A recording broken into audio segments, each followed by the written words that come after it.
Hello, everybody.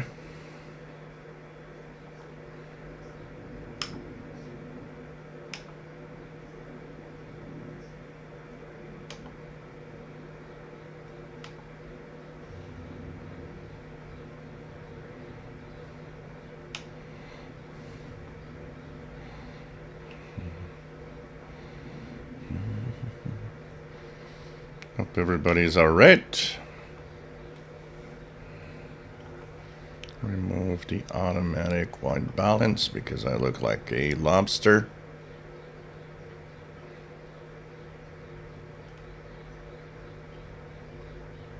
Ooh.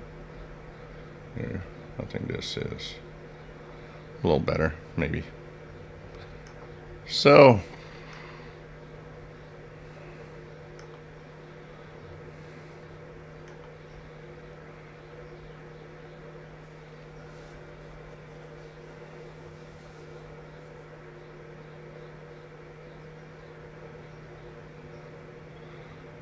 okay, looking if everything's all right.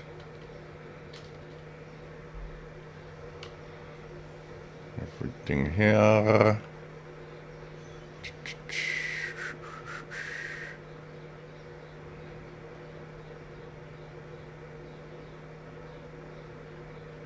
Okay.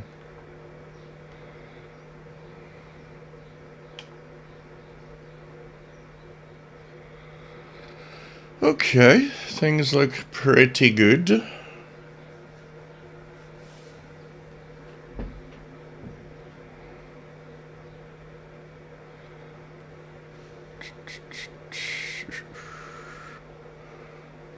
I'll put a couple of web pages up that I would like to have to as a reference. The IBS space is one.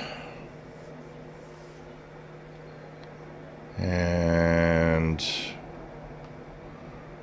let's check HF Underground in case pirates pop up.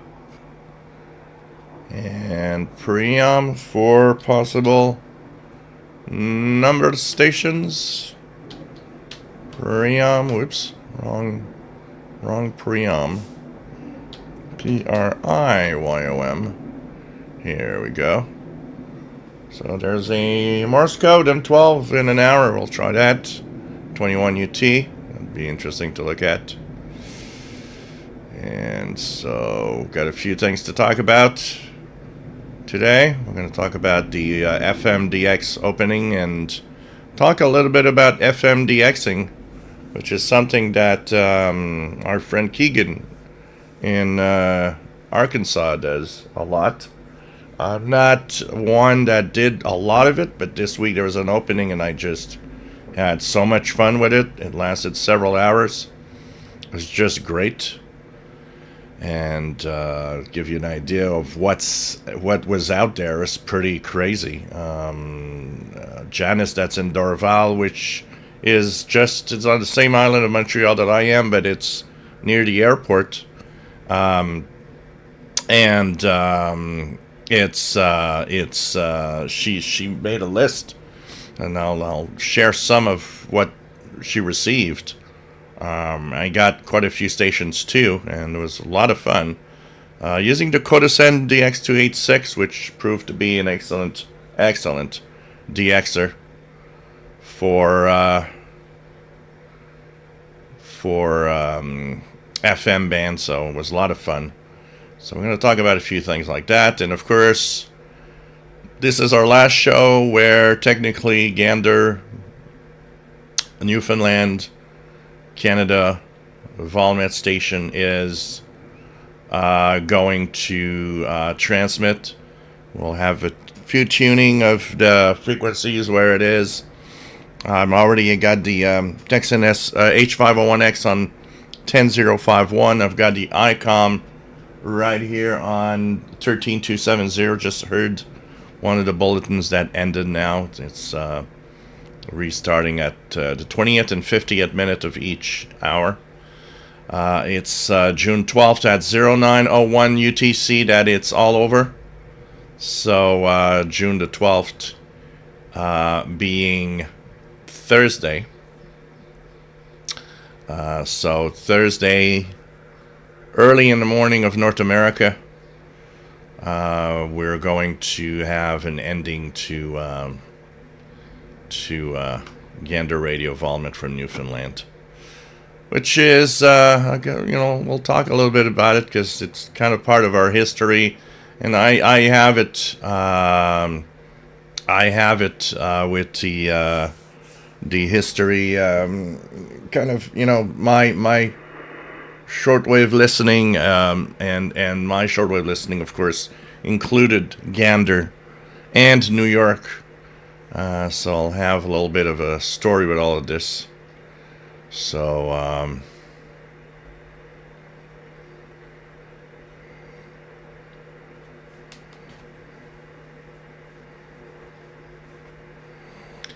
so we'll be checking that out. Okay, let's start this. So, welcome aboard. This is the live show. Well, let me take a sip of my Belgian white ale. Cheers.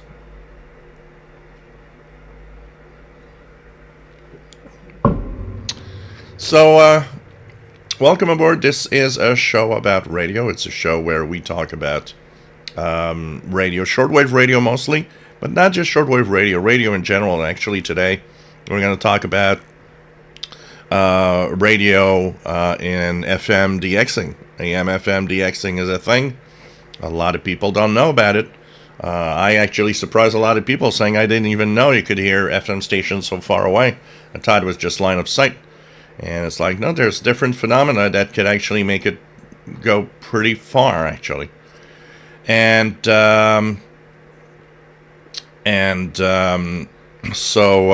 this is part of what we talk about here.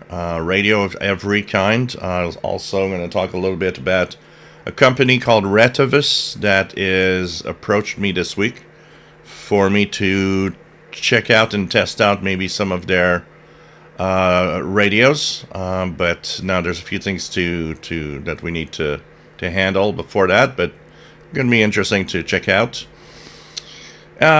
So my name is Gilles. I'm located in Montreal, Quebec, Canada, northeast part of North America, and we are here to have fun with radio. We'll tune the bands a little later. We'll have different things we're going to try. Number stations from Russia coming up in an hour time. All sorts of little things that hopefully some of you will hear. And we're going to talk about LRA 36. I've got a little bit of news. Good news, but it ain't for right now. But we've got some good news coming out of Antarctica. So this is something I'm going to talk about also. So, of course, there's a beautiful chat room. We're here every Saturday at 20 UTC, which is 4 p.m. Eastern Daylight Time. There's a beautiful chat room with wonderful people here that are just great. And that are helpful. And, I say it all the time. We're just kind of have the... we kind of have the good people here. Everybody that is wonderful and great for a group like this. I think they're all here. It's as simple as that. We have wonderful people here. They're very, very nice, help each other, and it's really a privilege to have all of these wonderful, beautiful people show up every week to the live shows. And when the live show's over, the chat room, of course, there's another place where people hang out, and it's the Facebook group. So the Facebook group, as the name of the YouTube channel here, I'm going to actually share the Facebook group with you guys here in the chat. So this is the link to the Facebook group. It is absolutely the place to continue having fun with your radio. A lot of the same people here are there. We got 4,200 members, and it's growing fast. I expect we'll reach 5,000 by before the end of the year, that's for sure. So it's a lot of fun to have everybody here. I think people just enjoy posting things they're listening to, the radios they buy, radios that they're listening with, ask questions, all sorts of things. It's really really cool to have all of you also interact there, and it's a great place also where people are really good and very polite and very nice with each other also. Unlike a lot of Facebook groups, this is what I often complain about. A lot of groups are not well taken care of. Moderators don't really do their jobs, or there's not enough of them. Here, when something goes wrong, it doesn't take long that it's gone. So this is the beautiful thing about the Facebook group, as well as here on the live show. If you wish to join me also, I post stuff on, I'm trying to be more active. I'm posting stuff on Blue Sky. Blue Sky, for those that don't know what it is, it's an equivalent of X, but for different reasons. I prefer Blue Sky. So here's a Blue Sky account. I've got, Blue Sky? I've got, I think something like, let me check here. Blue Sky, I've got 225 followers right now. I'm following 39. If you have radio content or news content or anything that seems interesting to me, I follow back most of the time. So it's something that you can check out. And it's also a place where I'm there, I'm active, I'm doing stuff, and I'm trying to do as much as possible. I'm trying to increase my output of videos. You might have noticed that there's a little more videos this week, and we're going to continue in that trend, trying to repost more and more videos of all sorts on the channel to help out. And hope that you guys enjoy the content. It's a lot of fun to be here and do all of this, of course. So nice to have all of you here with the all of this basically.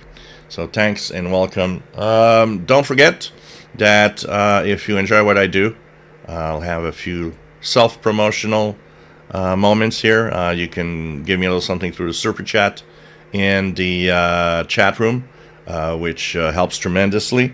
And there's the famous Pizza Fund and Paul the Cat treats through PayPal. So if you want to give a little something to help out, it is much appreciated. Has been helping a lot, and has been helping me get pizza and food so that I don't starve to death. So thanks for everything, guys. And like I like to say all the time, if you haven't done any donations yet, how about doing for the first time? It helps out. Any amount helps. It doesn't matter what the amount you send. And it helps me continue to do all of this every week. So this is great, and thanks for those that donate. Don't forget that last week we had our drawing. We had two winners. We had Kathy, and we had Andrew, that won a CIDX membership for a year. Everybody that donates a little something will have another one of those drawings of CIDX memberships that will come in. So we did last week, June, July, probably end of July or first week of August. Everybody that will have donated until then will have that list here, and we'll take two people in there, two lucky winners, for a 1-year membership of the Canadian International DX Club. So we're going to talk about the club a little later on today, actually. Try to do a little bit of promotion there of the CIDX Club. So, okay. Let's check out the chat.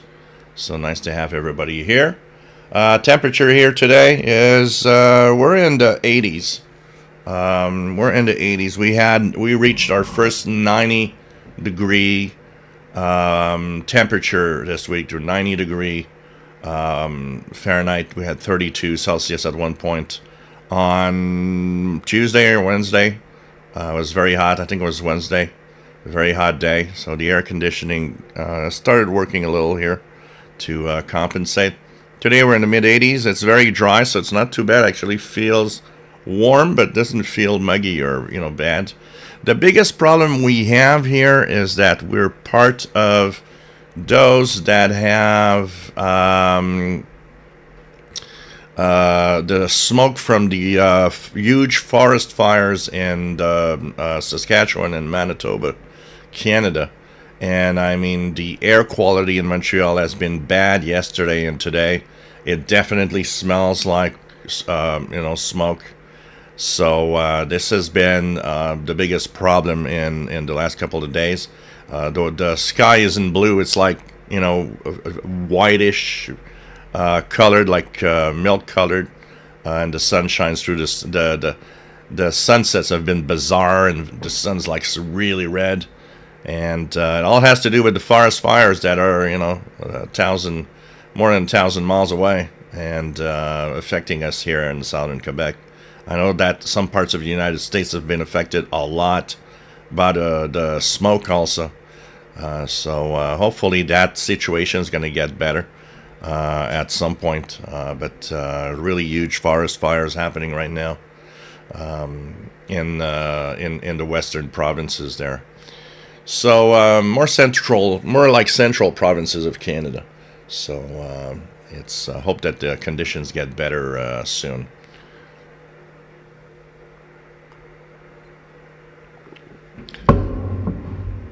Okay.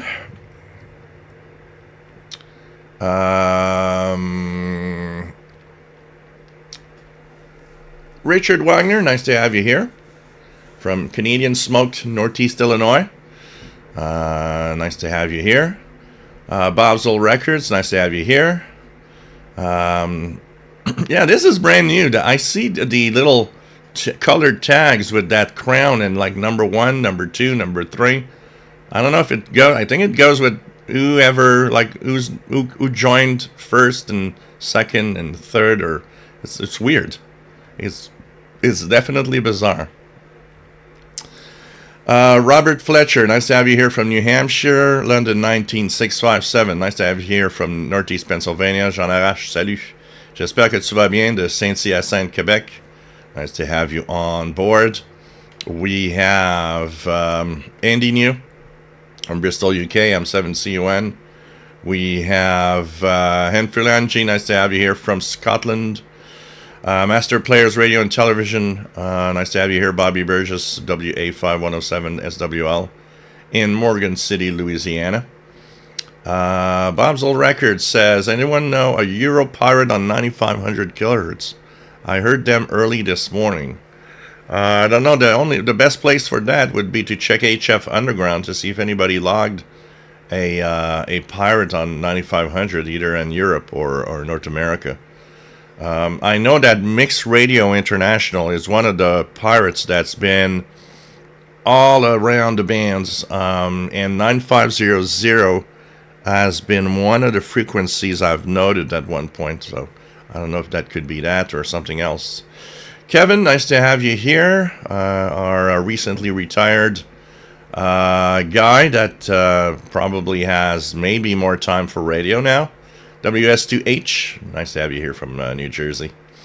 F54 Cal, nice to have you here from Northwest Pennsylvania.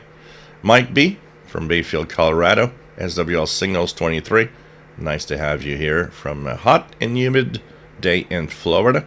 Don Royal, WA7330 SWL, nice to have you here from Sun City, Arizona. TVDX, sir, ça va bien? J'espère que tu vas bien, toi aussi. Martin Frame, nice to have you here, Martin, EI4JGB. Here we have our broadcast from Gander Radio.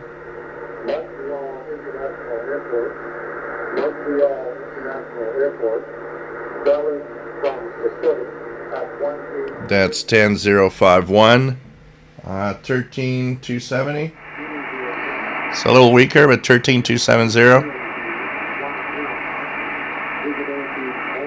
Curious to see if 13270 comes in well here on the icon, the Yesu. Oh, much better in the Yesu. Look at that. 5 miles, light rain showers, smoke, ceiling 5,000 broken, 10,000 broken. So 13270, which is Gander Radio. The reason we're tuned to that is that only a few days left. Friday of this week, Friday the 12th of June, is the end of Gander Radio Volumet stations. So that is going to be a little sad, unfortunately, but hopefully, we'll hopefully have something to compensate other utilities, other things. We have the return of the Trenton military in Ontario that was gone for the past 2 months. So at least there's that. The Trenton military is now back. We'll have that. Kind of sounds like Gander, not the same. New York has been gone for years. It's many years now, unfortunately. And talking about that, SWAT Cuts sent his reception report to Gander Radio. I believe they answered back in an email, kind of saying, well, we don't have QSL cards anymore, but thank you for your verification and blah, blah, blah. So hopefully if you receive anything, let us know on SWAT Cuts. Trustin, nice to have you here from Newfoundland. Robert Varner, nice to have you here from New Jersey. KC2TEL. Keegan DXer, good afternoon. Nice to have you on board, my friend. I was really thinking about you a lot with the FMDXing that I had this week, which was really, really cool. So I intend to look at, openings almost every day to make sure that I don't miss anyone because it's so much fun. So you have no luck with the FMDX eSkip yet, so hopefully that's going to come to your town. Oh no, I accidentally knocked my Ethon Elite Executive SSB radio off my desk a few days ago. That is sad. Now the numeral 1 button has to be pressed hard to function. When turned on, I see a stop in the display. Wow.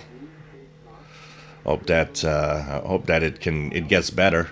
That is always a bummer. I had my Sangean ATS 909 original, the DX398 that I dropped many years ago, and it refused to work after that. It would just stay in a reset state, and so I thought it was probably a goner.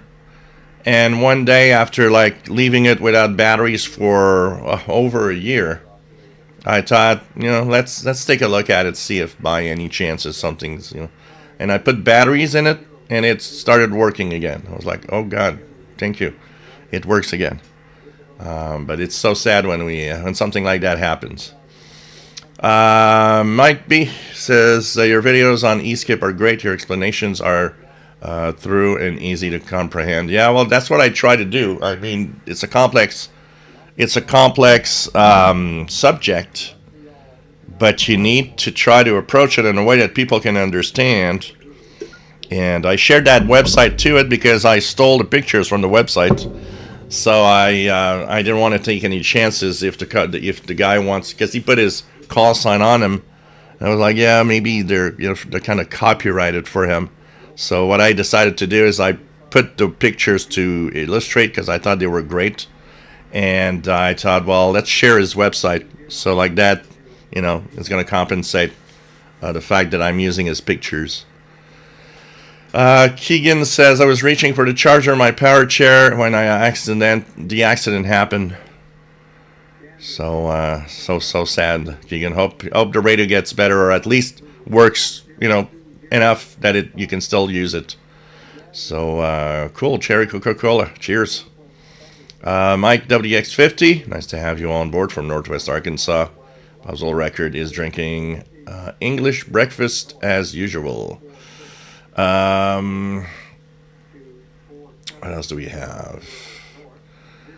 Mike WX50, woohoo for good news on LRA 36. So the good news on LRA 36 is they're going to come back on the air, but not before the fall probably. And the reason why is, so the update is that the transmitter is being repaired in Argentina, in Buenos Aires. They are going to maybe get on the air on 15476 for testing purposes from Buenos Aires to test it out and make sure it works well before they're going to return the transmitter to Antarctica. But the problem they have is the weather. Is because it's winter there now, so they said there is no way of going to Antarctica until spring arrives. So that means that they'll have to wait until the weather gets better and less cold. So they are thinking that maybe this fall, at some point here, the fall in northern hemisphere, our fall because it's their spring. We're going to get LRA 36 back on the air. So that's good news because I kind of like that. It's kind of exotic and fancy to hear. And it'll be good because anyways, one of the best times of the year we hear them is winter. So I think this is going to be a lot of fun to try to get LRA 36 again. So they're coming back, but probably not before at least this fall or this winter in Northern Hemisphere. Chuck Schreiber, nice to have you here. N5 KVO from South Texas. TV Radio 1972, nice to have you on board. Enjoyed your videos on FMDXing this week. Thank you so much. What else do we have?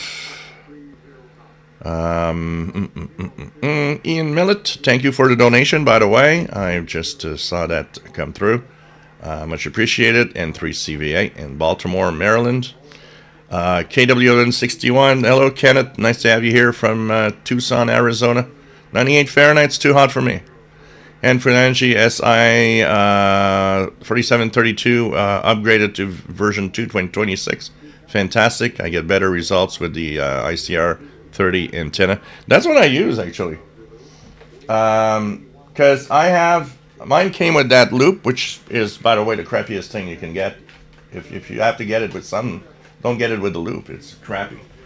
But I immediately thought about it. I said, I'm going to put my ICOM ICR 30 antenna on it, and so that's what's on mine. The ICR, the ICOM ICR 30 antenna on it, and it works really well with that antenna on it, actually. So this is really cool. So I'm going to actually go, and I know there's an update now, so I'm going to actually update it this week and probably make a video at the same time so that people can see how you update the device. It's an interesting little thing, and I know some people are scared of doing it, so we're going to check that out. But yeah, it's a surprising little device, I got to say. Really, really surprising.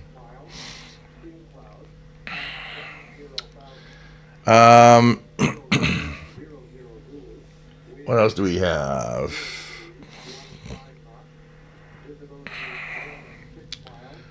Thank you, Enfilangi, for the donation. It's much appreciated. Much appreciated. And also, I'll share the link. We have a link for the registration and I'm going to do it here because I'm going to forget if I don't do it here. So, look at this, guys. I am going to share a link that I have here. So I told you there was going to be a new Zoom. This is open to everyone, by the way. A new Zoom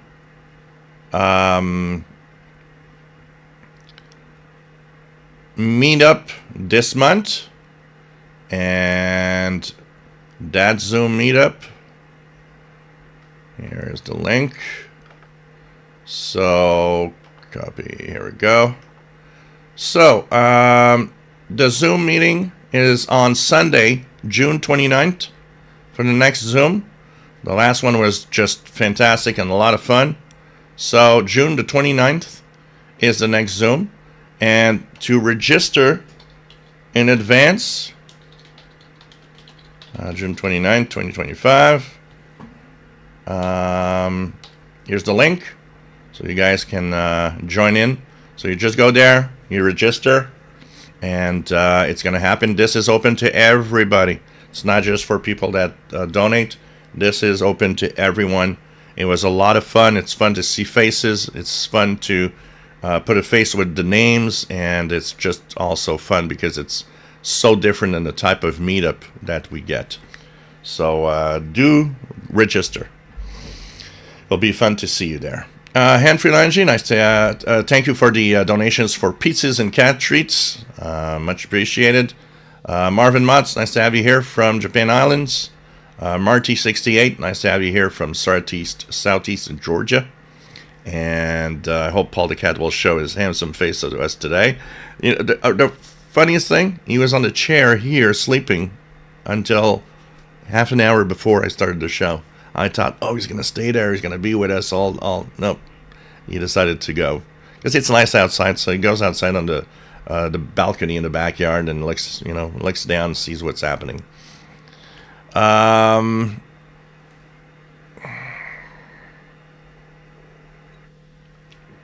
Mike had a crown and lost it. Yeah, you know what? I have no idea what they... When I clicked... Because I have now a little crown in my chat room. When I click on it, you guys are awarded points. And I have no idea for what reason. I have no idea for what reason. For example, when I click, Bob's Old Records is number 1 with 100 expert points. Bobby Burgess is second with 75. Kenneth, KW1161, 75, number 3. I have no idea what that means. No freaking idea. If I click this.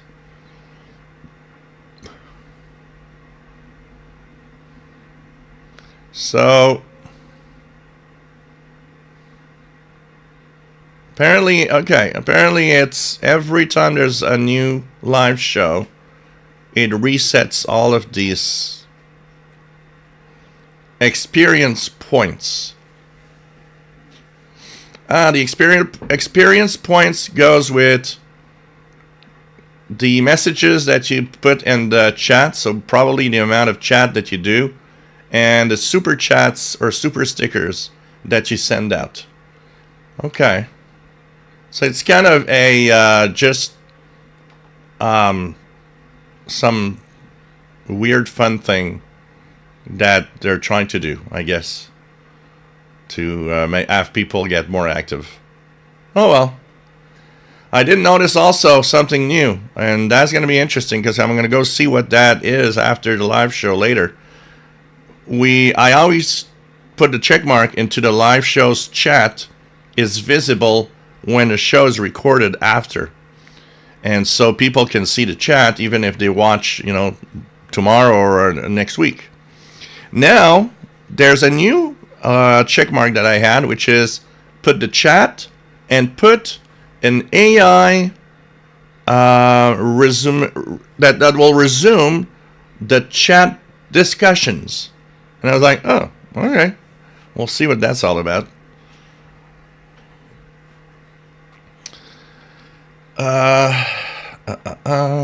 Okay.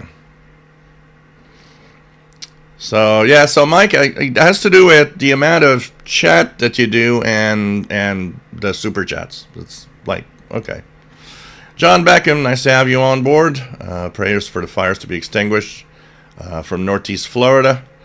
Craig Martinetti, nice to have you here from Ontario, Canada. WDX2ROE. What do we have? Bert, WF7I Homebrew. Nice to have you on board from a hot and muggy Virginia. Finally got some antenna wires entangled so that I could crank up the tower. Listening for 6-meter openings. Cool. Cool. Maybe we'll be able to make some FT8 6-meter contact at some point. RJDA Dakota, nice to have you here from, I got a blank now, from Winsville, Missouri. There you go. SWL Signals, nice to have you here. For anyone, that Simon's World Map, new version out. So that's something to check out. It's a very, very beautiful app for anyone that wants a map on their computer screen. It's really, really nice. And N3WER, I'm Radio Elmer, stopping in about to live stream, 20-minute live stream, but gotta go. Oh, like 20-minute late, sorry. Good to see you. Also, N3WER. SWL Signal says, I got an email from Gander Radio instead of a QSL card. Yeah, I think that's what they do now. Ian Millett, I don't see anyone mentioned here yet. Today's amateur radio contest, the Atlantic Canada QSO Party. You can hear and work several special event stations from the Canadian Maritime Provinces. Oh, that's cool. That's cool. Could be something interesting to look at. It's fun to hear all these special events stations too. John H. got his St. Gian 909X2. It's wonderful. I was thinking of making a video this week on the St. Gian 909X2 because I took it out last night for a spin. You guys might have seen pictures on the Facebook group and of the videos that I did too with the big gun Texan S2200X. You know, it has flaws for the price that it is, but it is a beautiful radio, the St. Gian 909X2, and it does decently well what it's supposed to do. Here, the biggest problem, what makes me not put it in the top radios, is the fact that here, if your radio is not designed well, an FM radio breakthrough is crazy. And I can't accept that a radio of that price is here. To give you an idea, the airband is useless. It's just the FM breakthrough of stations on the FM band. And there's a lot of breakthrough on FM on the shortwave bands. And so I can't accept that a radio of that price reacts that way here when I got radios that are 1/3 the price that have absolutely no issues with that. This is where I have a hard time, because for the rest, it's decent. Yeah, one of the things that I think is one of the biggest complaints that I've seen from people also on the St. Gian 909X2 is it's low audio on weak single sideband signals. I've seen a lot of people saying, well, you know, the audio's too low. It must be broken. It's not broken. It's the way it's designed. It's at times it's a little low. But the one thing that did pop up, though, as I was listening to some amateur radio operators, the Gander Volmet stations, all in SSB, one thing that I wish the Texan receivers would have is the fact that the St. Gian's much smoother on the single sideband side. You know, the harshness that the Texan have on SSB, especially with strong signal, that is much better on the ATS 909X2. It actually is smoother and less difficult on the ears. That would be something I'd like to see on the Texan. A better SSB reaction, especially on strong signals. M-Stacks, nice to have you on board. Robin in Berkeley, California, and 6RLS. Sweatcats recorded both Trenton and Gander. I think Trenton also sends some kind of QSL letter by email or something, kind of an e-letter or something. Rob's radio channel, nice to have you on board.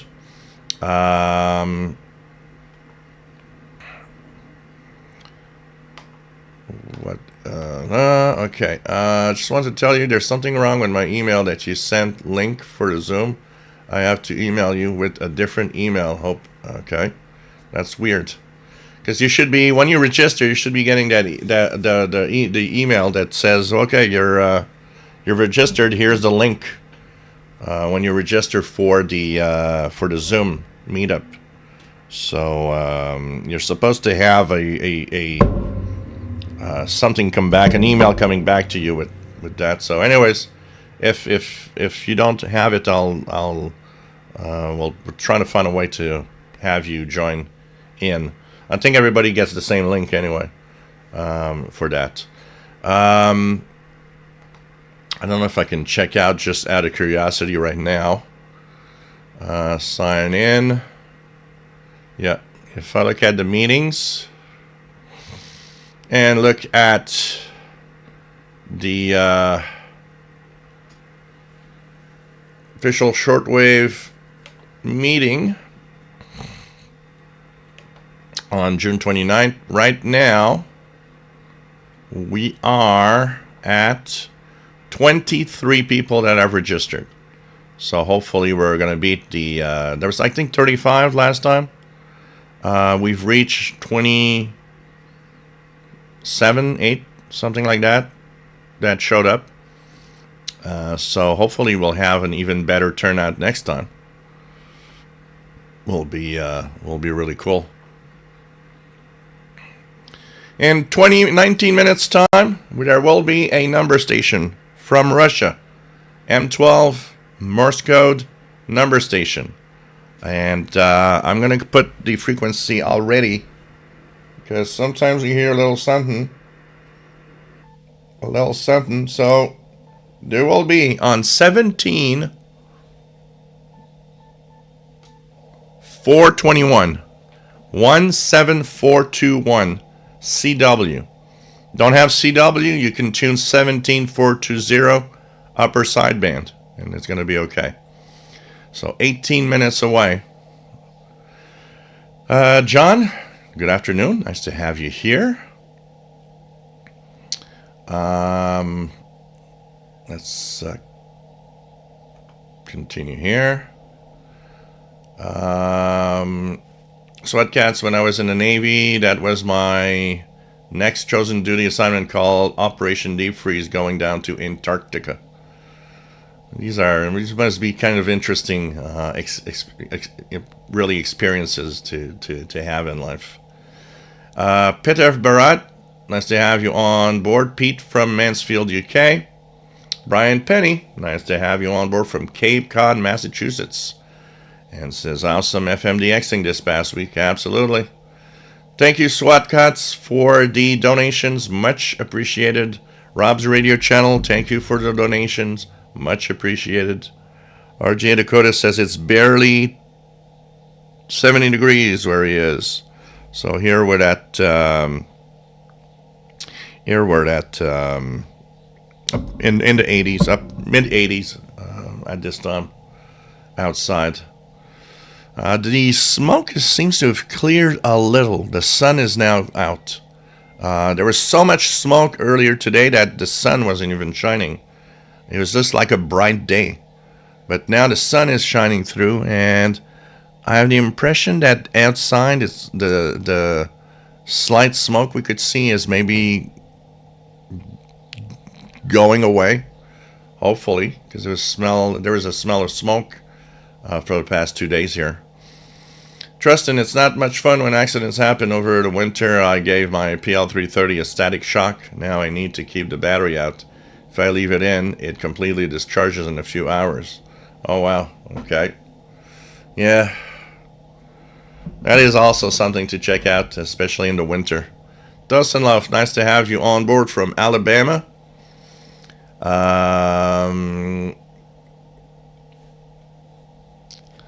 So for everybody that is, thank you for those that are joined on the Blue Sky. And cool.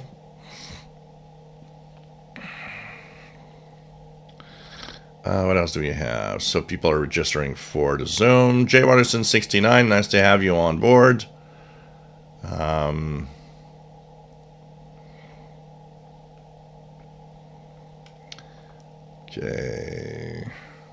Jim Gordon, nice to have you on board from Scotland, where it's been cold and wet. Nice to have you on board. John Hummel Newell, VA5JHN, nice to have you on board. And says June 29th is the same weekend as the ARRL Summer Field Day. Yeah, it's the field day that weekend. Absolutely, it's the field day that weekend. Maybe we can, actually, the live show, we should tune around a little and see who's out there on field day.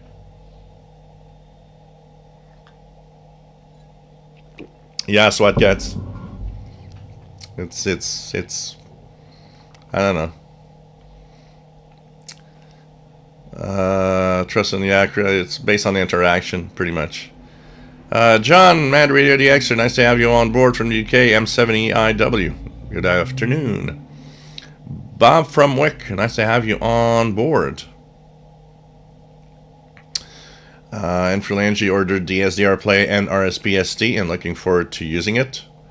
It's a fun device. I enjoy playing with it. I was thinking today of putting it in the kitchen and linking it on Wi-Fi so that I could listen to amateur radio satellites with my VHF, UHF antenna in the backyard, which I cannot. The cable isn't long enough to come up to the room here. So by doing that, at least with the Wi-Fi link, I can still, use the network receiver, which is pretty cool. Jim Gordon was looking at a rare QSL in my collection of Radio España Independiente from early 70s. I mailed my report to an address in Prague, and the reply was from Paris. And the transmitter in Romania. Wow, talk about all the hoops of everywhere where everything is. It's kind of interesting. Yeah, there's a lot of things like that. It's funny because when I hear Radio Exterior de España, which they've been calling themselves that for a long time, even now they call themselves a lot Spanish National Radio. But for me, Spain started with... The first time I heard them, I still remember, I heard Spain, and it was called Spanish Foreign Radio. Spanish Foreign Radio, and they had that different interval signal back in the day. And Spanish Foreign Radio, for a long time, it was Spanish Foreign Radio when I was listening. So it's kind of interesting to see that. So, for those that are wondering what 17421, once again, in about 12 minutes time, M12, which is a Morse code Russian number station, spy number station. They are believed to be transmitting out of St. Petersburg, Russia, and they'll be on 17421 CW, 17421 CW. We'll try to see if we hear anything there. I don't know what the conditions are. I'm going to check on my phone. Usually you look at on my phone's app for the Space Weather app. That shouldn't be too bad. The K-index is at 2, so that shouldn't be too bad. Auroral zones are pretty quiet right now, so hopefully should be okay. We got a email. Hello, Henry Gonzalez from Sugarland, Texas. Welcome aboard, Henry Gonzalez. Saying hello from the email, so it's much appreciated. Much appreciated, absolutely. I want to thank also we had Bert, our friend Bert, which is our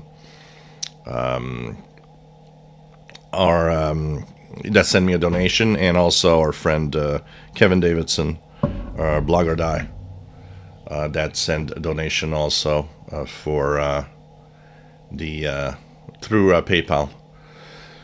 Transmission 1 SDR, nice to have you here from Northern Ireland. Hope all is well on your side too. Swatcast, June is Amateur Radio Month for the state of Hawaii. Oh, I didn't know that.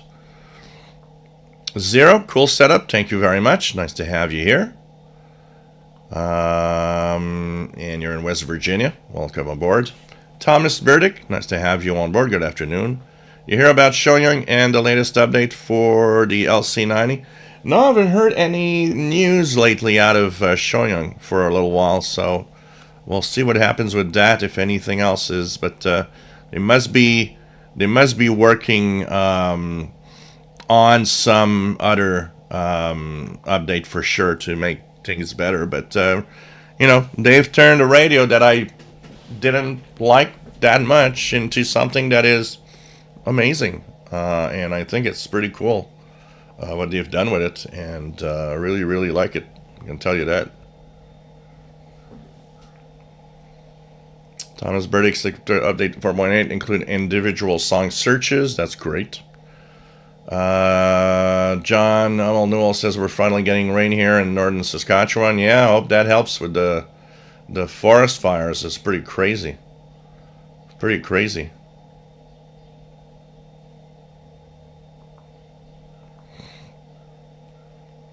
I mean, we've had that smoke come up to here in Montreal, so it's pretty amazing. Pretty amazing.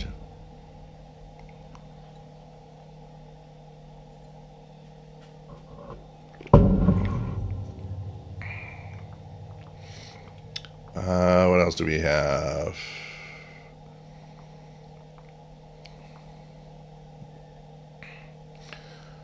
Okay. Barry Wendon, G6JMX. Nice to have you on board. G6JMX. So this week I had some really cool FM DXing happening, an opening of Sportic eSkip.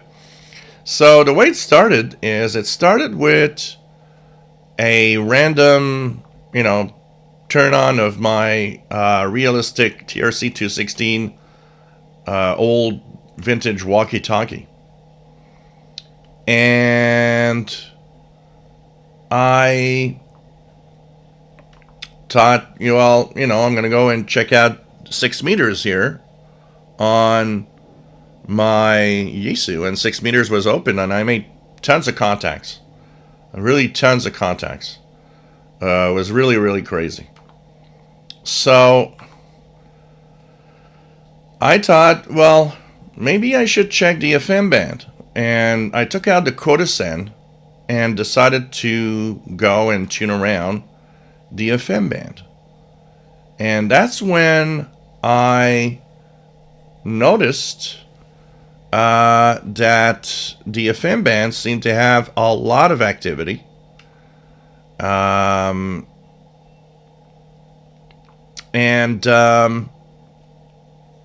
started tuning around. And I got several stations from that opening. But look at this. A lot of the stations I got, like with Janice also, which is in Dorval on the west part of the island, Montreal. But look at stations that were coming into Montreal. 88.1 had KJTY, family radio station in Topeka, Kansas. WJHW and Lockwood's Foleytown, North Carolina. There's an NPR station, WRGA, in South Carolina, and WKNC in North Carolina State University. 88.3 KOLB, Omaha, Nebraska. I had that one here in Montreal too on my little Codicen DX286. 88.9 KRNW, Northwest Missouri Christian Station. There was WEAS on 93.1 in Springfield, Georgia. I had one also in Georgia on, I think it was 90.1, I believe. KKYA in South Dakota. She had one in Jacksonville, Florida on 93.3 WJBT. WORT on 94.1 in Savannah, Georgia. I mean, this was an opening that was great. Great. So, very, very cool. Very, very cool opening. I didn't even identify more than, I'd say, 20% of everything I heard. It was overwhelming. There was some frequencies where you couldn't ID much because there were 4 stations or 5 stations battling it out. And then it's like, yeah, okay, how do I started thinking, how can I deal with that and have a better experience? And next time that there's an opening like that, if there's 3 or 4 stations on one frequency, I really need to try to understand how can I identify faster whatever's out there. Because, the format is there. We hear stuff. So I heard that, okay, there's some Christian programming here. This sounds like an NPR station. This sounded like a country music station. And so, okay, how do I deal with knowing what is what? That was the toughest thing about all of it. And the fact that when I would hear some station coming in loud and clear from from some place, I simply just, often stayed there because it was like, this is so cool. I'm listening to a station out, 1,000 miles away more. It was just insane. And I had the first experience of an FM opening like that maybe 2 years ago, 3 years ago, when I heard that station in Florida, which was a Latino station with Spanish programming. And, that had lasted maybe 30 minutes, and then it was gone, and there was nothing else. But this opening lasted many hours. Janice started at 4 p.m., and she was sitting in her car because she's got the car radio she's got actually works really well in DXing. So it's like she spent 2 hours in her car, and I listened maybe 2 hours after that. And so that opening was a good 4 or 5 hours before it actually shut down and things came back to normal, which is from sporadic E-skip, which are very intense ionized cloud that they're often associated with fronts and thunderstorms. And they are so intense that they propagate signals up to the VHF range and to the FM band. So a lot of fun. And also, it gave me that opportunity to understand how good and amazing the Codicen is as a receiver. I just heard some peeps, some Morse code peeps here. I think we're going to hear something. So, guys, get ready if you want to try it. 17421. It's in 2 minutes, less than 2 minutes, going to be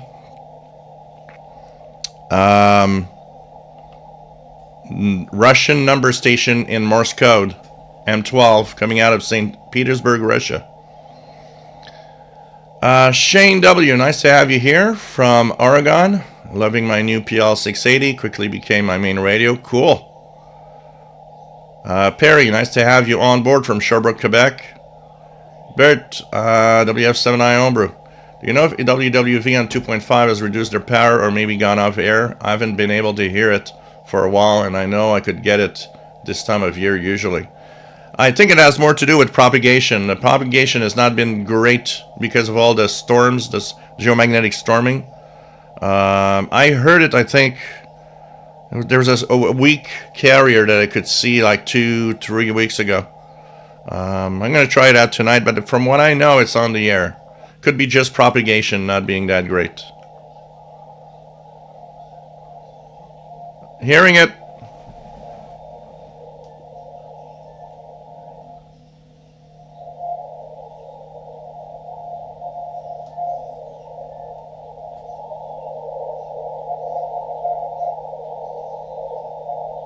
It's not very strong, but it's there. 17421.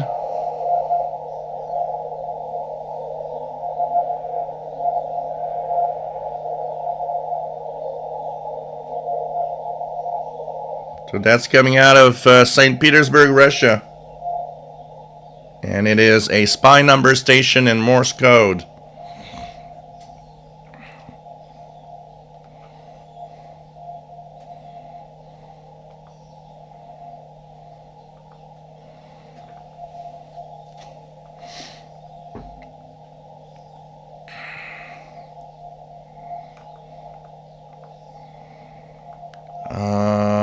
Jim's radio check. Nice to have you here.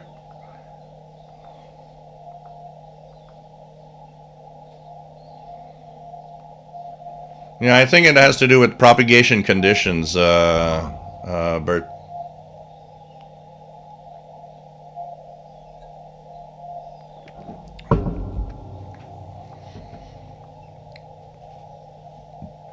Craig Martinetti, lots of kids in my town had lemonade stands. I brought from 2 of them. RJ Dakota, with all of its multiple bandwidth settings, Dakota Sen is a great radio for the FM band. Oh yeah, definitely. Just amazing.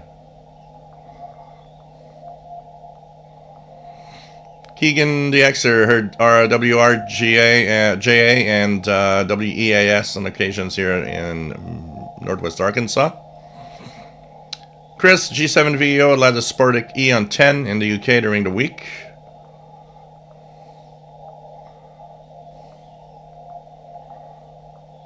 Jim Gordon, lots of coverage of the UK media about the closure of BBC Radio 4 198 longwave. At the end of the month, the transmitters are 500 kilowatts, about 50 kilowatts in Scotland. Yeah, that I see that a lot of that going through. And the news, people being really sad of another long wave station going dark.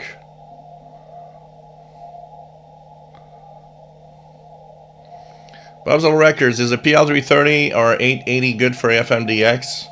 They shouldn't be that bad. Honestly, they should be good and pretty good for that too.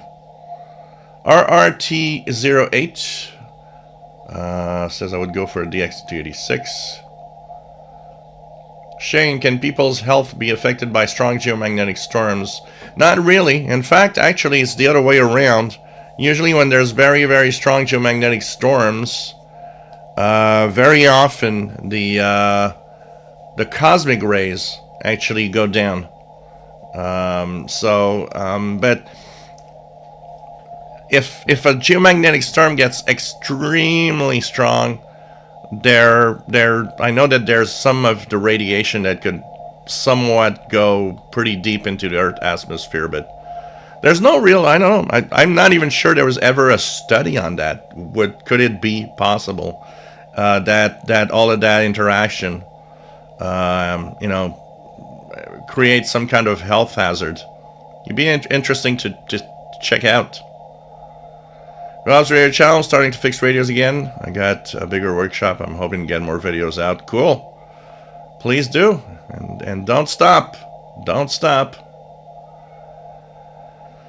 Bert's got CW on 17421, Virginia. I'm a dab ass. Nice to have you here. And it's got a new radio. See you on R108. Jerry Hart uses the Air Console with AirSpy Discovery, amazing on FM and shows RDS.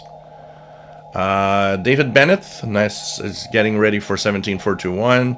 Jim's radio check. In the last week, they tore down the remaining towers of WCFL radio in Chicago.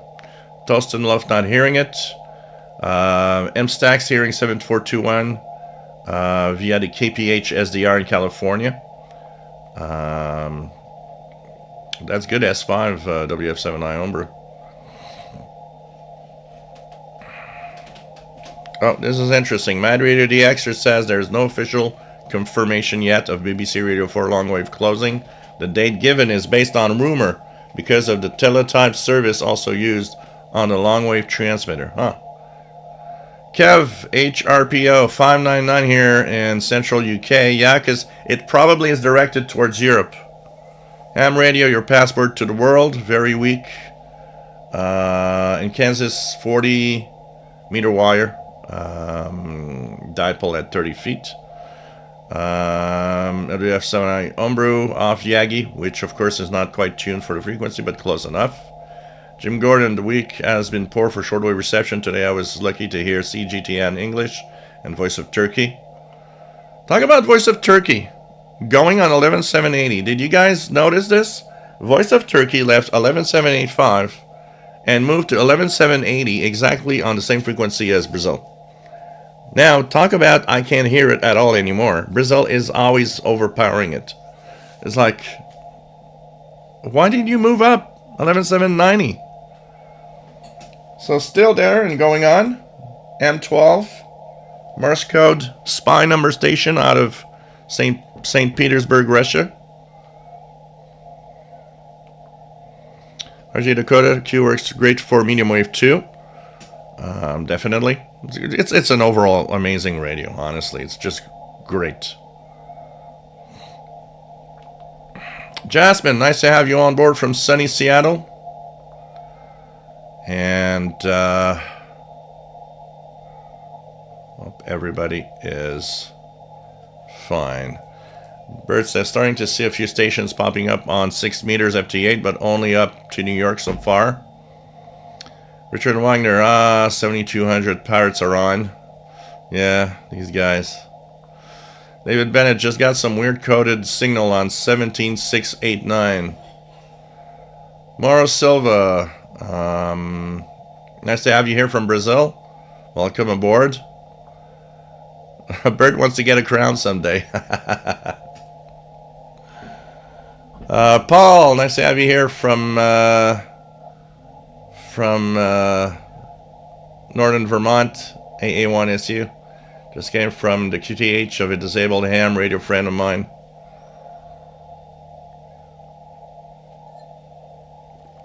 He repaired his buried coax without soldering.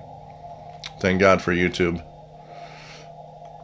KG5GVQ, the raw ham. Nice to have you here. Good evening. Tilson love to. Well, you know what? There's so many things people believe in that just aren't true, or I got a couple of weeks ago when I talked about geomagnetic storm, and I was saying that the magnetic component of Earth was pointing south. He says, I've been a ham for 40 years and that's untrue. You just invented that. How about going to spaceweather.com, and they're going to talk about it, and they're going to tell you that sometimes the component of the Earth's magnetic field point in directions, and that either increases or stops those solar flares from actually creating strong geomagnetic storms. Rob's Radio Channel, how HD Radio doing there where you are, Jill? Well, talking about it, I found out by tuning it this week that our only medium wave AM station that was actually HD on AM is not HD anymore. I was trying different things. I thought, well, maybe the signal's not strong enough or something, but even when it's not strong enough, the radio will, indicate HD, and it's going to flash on the display, saying, well, there's some kind of HD component here, but I just can't lock on it. It wasn't showing HD at all this week. So I thought, what? Our only station that was an HD on AM band, on medium wave, is not anymore. So I guess that's not a good indication of HD. So now the only HD stations are the ones that were on the FM band that are still going on. HD is not really taking on much in North America. Most people don't even know about it. First of all, that is, I think, the biggest problem. People not knowing at all that it exists. And how do you want to have people go on HD when most people don't even know what HD is all about? Mike B was coupling my AM200 with my PL330. I got a cord and used the external medium wave antenna setting. Major medium wave improvement for nighttime DXing. Oh, it's totally possible. I think I did it once on that radio. I did it on a few radios that I know that the external antenna plug can be used for DXing. I used it on the Shortwave LC90. One of the biggest flaws that I would say if you're listening to medium wave on the Shortwave LC90 smart radio is that the noise from the radio itself is intense on the medium wave band. So the strong stations are there, but trying to DX is not great.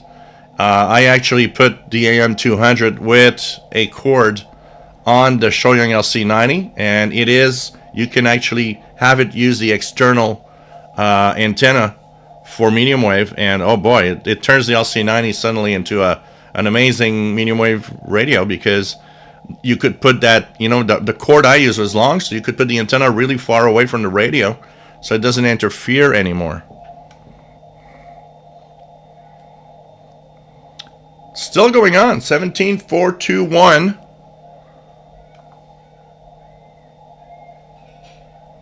And there's another one in 9 minutes on 16,141. So there's going to be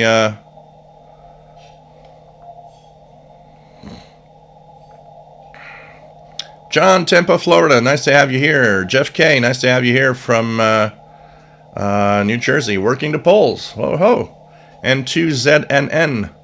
Nice to have you here. Keegan had to refresh about an hour as my browser just crashed. Okay. Tristan, was long-wave radio ever as big in North America as it was in Europe? No. It never was a thing for broadcast.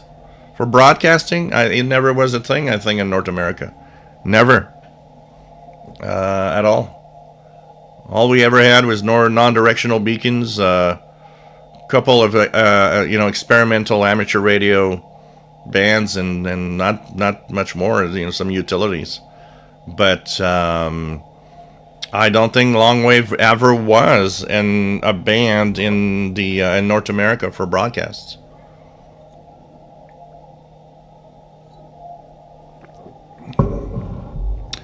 Jeff, KD5 QDO, nice to have you here from Beaumont, Texas. EP, probably a sad ham. Yeah, there's a lot of those. A lot of those. And for some reason, I don't clearly say that I'm a ham radio operator on my channel, so most kind of jump on he's just a listener. He must be one of those that don't know anything about radio. He's not a ham. And the funniest thing is I know more about radio than a lot of hams. And so when I see that, I'm like, yeah. All right. Go see her, mommy. God. Mauro Silva just purchased a Texan R9012. It's a nice little portable. You're going to have fun with that. It's a really nice, decent little portable. I mean, for the price, it's one of the best out there for the price it's sold. 57 Steve DX. Nice to have you here from Georgia. Richard Wagner, Pirate 6935 USB in Northeast Illinois. Let me check 6935. Let's check HF Underground. If there's any info about that. 6935. Yes, definitely there is one. Un-ID'd at 2023 UTC. So 6935. I'll try it here. 6.935.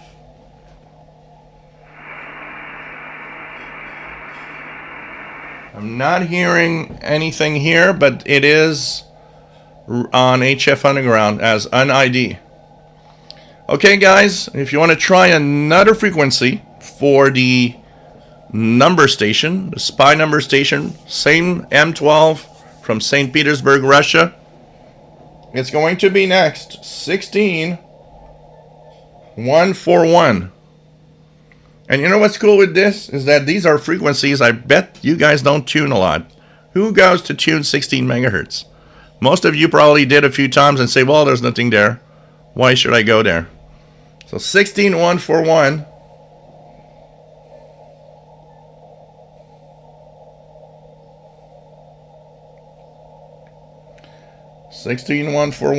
Is the next time, next frequency. I'm gonna see what's out there. Roofing filter. Let's put that 3 kilohertz. CW. So 4 minutes. 16141, guys.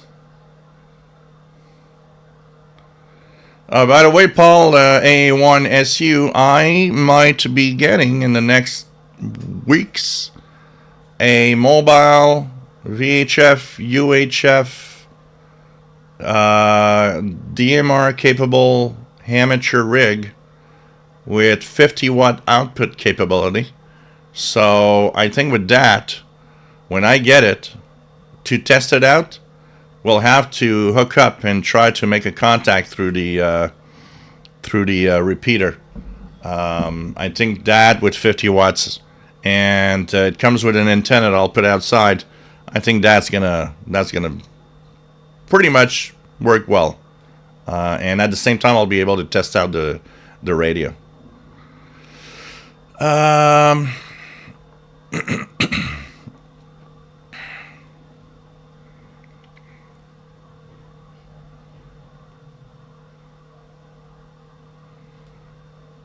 So what else do we have?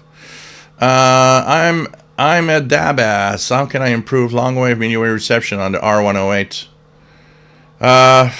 Long wave's kind of hard because I don't think the external antenna input works for that. So what you could do is mostly try to maybe go outside of your home, go somewhere where it's very quiet, low noise. But for medium wave, there's the Texan, I'm going to put it here, Texan AM200 loop antenna. It's a loop that can either be plugged into an external antenna jack, but if you don't have one, it also couples with the radio. So you put the antenna close to the radio, and that loop will interact with the loop inside your radio. That will definitely improve medium wave on your R108.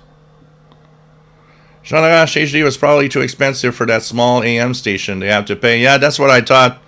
The first thing that I thought was when they were off this week, I thought, okay, they didn't want to pay for the fee of the HD radio fee, which was,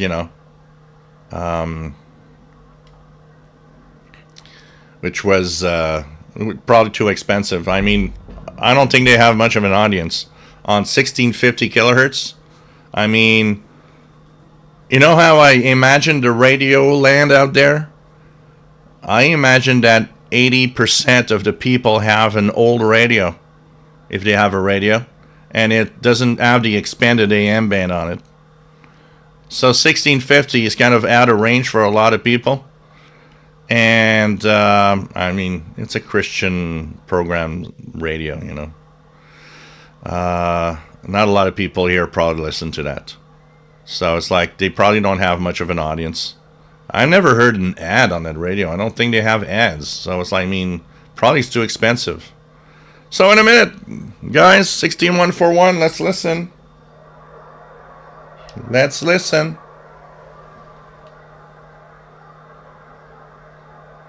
Hopefully he's going to be there. 54 cal said 17420 USB stronger on 60 feet random wire. Thinking of getting a rotator on the MLA30. It's there.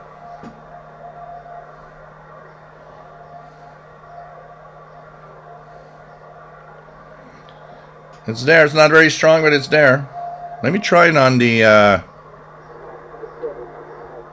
on my Texan here, 16141, which is on.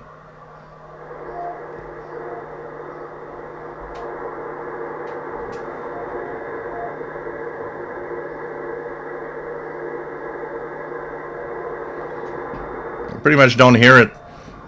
Honestly, I'll tell you a little secret, 54 cal. Don't even bother getting a rotator for the MLA30 Plus.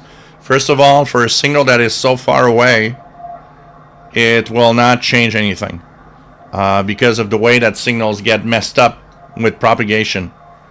And rotator would be good for medium wave stations or stations that are very close to you, but not for shortwave stations that are very far. Second of all, it's not a secret. I see it here all the time. I just tried it. I got an end-fed wire in my backyard for the Yaesu. I've got a MLA30. It's I tried on the H501X Texan radio, and I can tell you one thing: I couldn't hear it there. I could hear it on the Yaesu.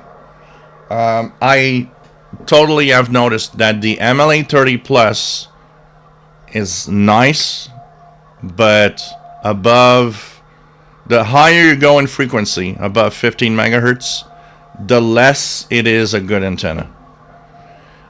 This is where I'm curious of maybe getting the latest version of the K180 WLA, since it's made and goes into the VHF UHF range. I'm curious if it could be better on the higher bands, on the higher frequencies.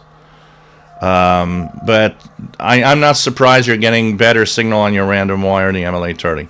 And overall, never forget, if there's no noise where you are, and you can put out 50 feet, 100 feet of wire, it will always be better than an MLA30. That rule will always be. Is the MLA30 is good for what it should be, which is, if it's noisy where you are, it actually puts you back into the game and lets you listen to signals.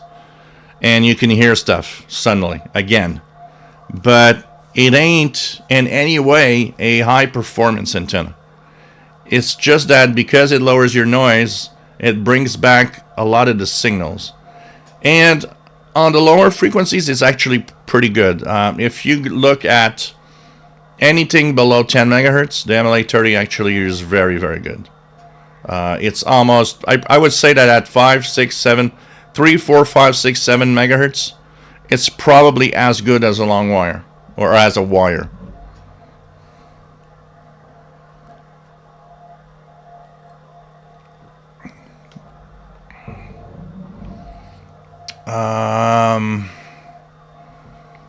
MSTAX, Radio New Zealand, coming in nicely, 17675 on the KPH SDR. And Philangi. Yeah, well, the 3 zeros usually are at the next transmission, which will be on this transmission. This one should say if there's going to be something on the other transmission. The next one's on 15928 in 17 minutes.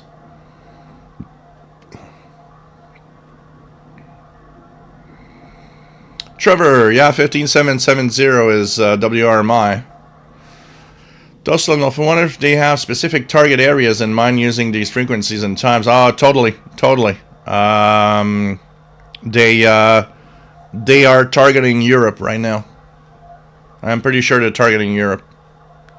They have specific targets, absolutely. Cool, VT Radio. It's going to be interesting. I'll be able to try out the new gear at the same time, which is always fun to try new radio. David Bennett, nothing on 16141 Northern California. Old radios, walked a good distance to a garage sale and had nothing I wanted. Yeah, it's, you know, I don't know if you've noticed, but the more I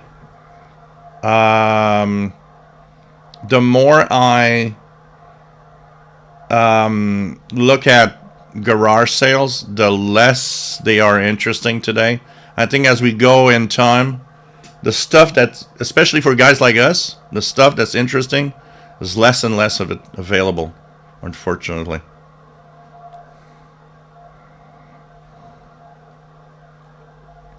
And Freelanchy, if you have Wires X starting out for the official SWL channel fans, I'll check that. Roger C, good evening. Nice to have you here from Ireland. Got the XH Data D808 a few days ago. Great portable. Radio Vietnam, furthest so far received. Cool. Have fun. It's a great little radio. Volts, nice to have you on board. I have to brag about 6 meters once more. We're in Chile, Argentina. Oh, that's great from Latvia. It's really, really good. Really, really good. Really, really good. I have to do something to make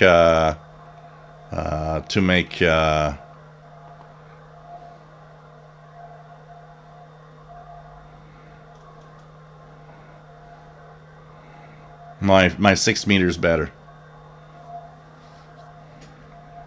What else do we have? Dustin Loftus, nothing on 16141.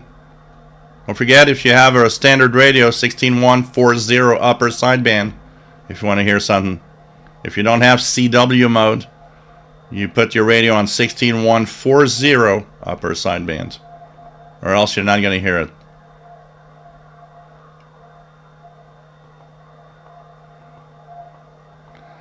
Bert, for 16141, I'm pointed west, so wrong direction, but probably I'm getting it off the Yagi with a lot of warble.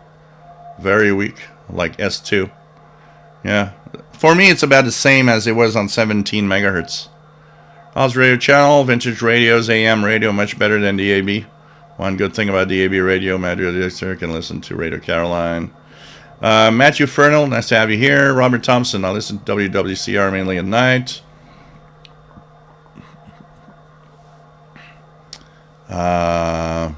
All radios, plenty of baby and Christmas stuff. Yeah.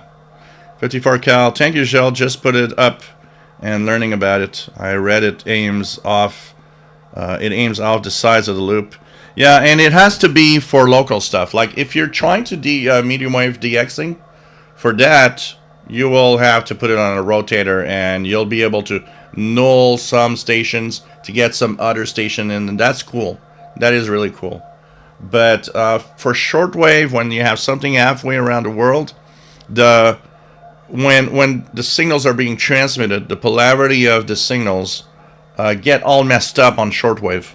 So the antenna, whatever direction it points, it still gets it anyways, because there's no more kind of direction path when it's get a very far distance from it.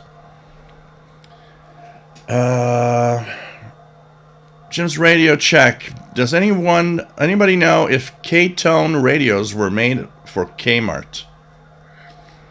It's not impossible. There are so many radios that were made for specific stores or chains of stores at some point. Totally possible. Totally possible. Perry and Sherbrooke is actually getting it on 16141. Bert says, I'm really sad I missed that huge 6 meter opening. It's tough to be at the shack at the time. Well, there's going to be more. I mean, we're early June, so we're in the next couple of weeks going to have a lot more of those. Roger C, I can hear 16140 USB very clear on the XH Data D808 in Ireland. John, Mad Radio DXer, I'm glad to see you are finally doing FM DXing on your videos. Perhaps consider the TEF6686 radios. I know the Kodacen has the same chip, but the TEFs have better sound and more RDS info. Check it out. I did see that radio. It could be interesting. Bert, according to PSK reporting, I'm being heard 800 miles away to the northeast on 6 right now.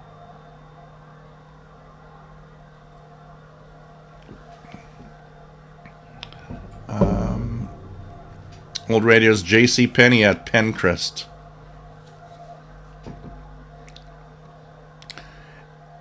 It's on Tampa, Florida, 16141, 140, nothing in Florida, using a long wire.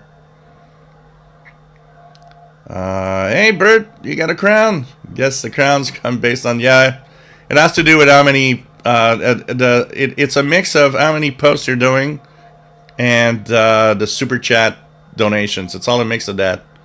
So if you post a lot, you get a crown.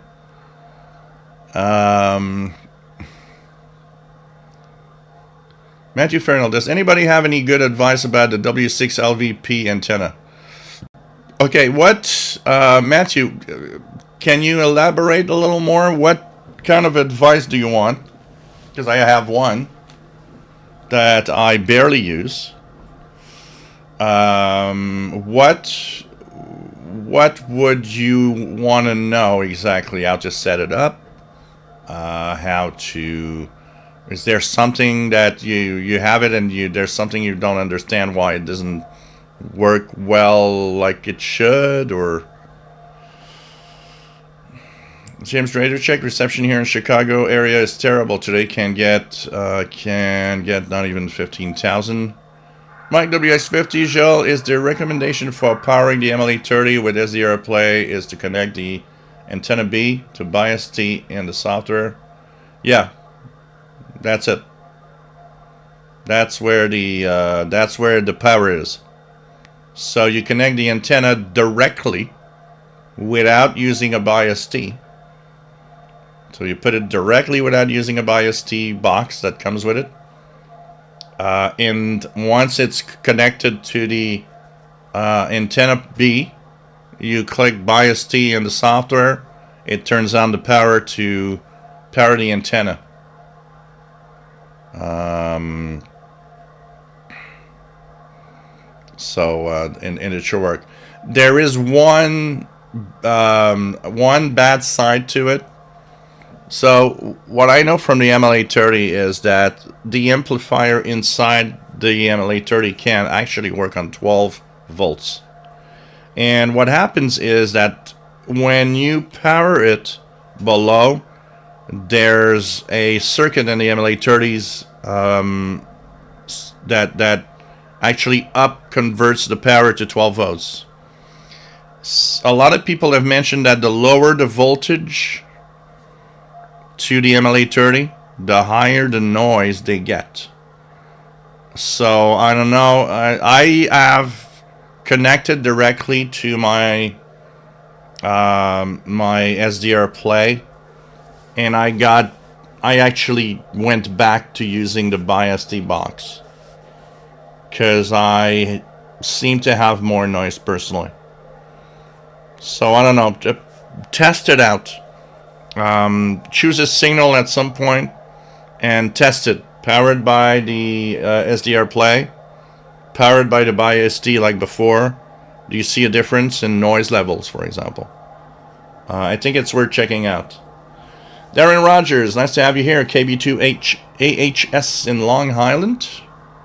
Rob's radio channel wishes he had a crown. Well, you have to interact more. Talk to us about your radio stuff that you're doing. John, Tampa, Florida. Okay.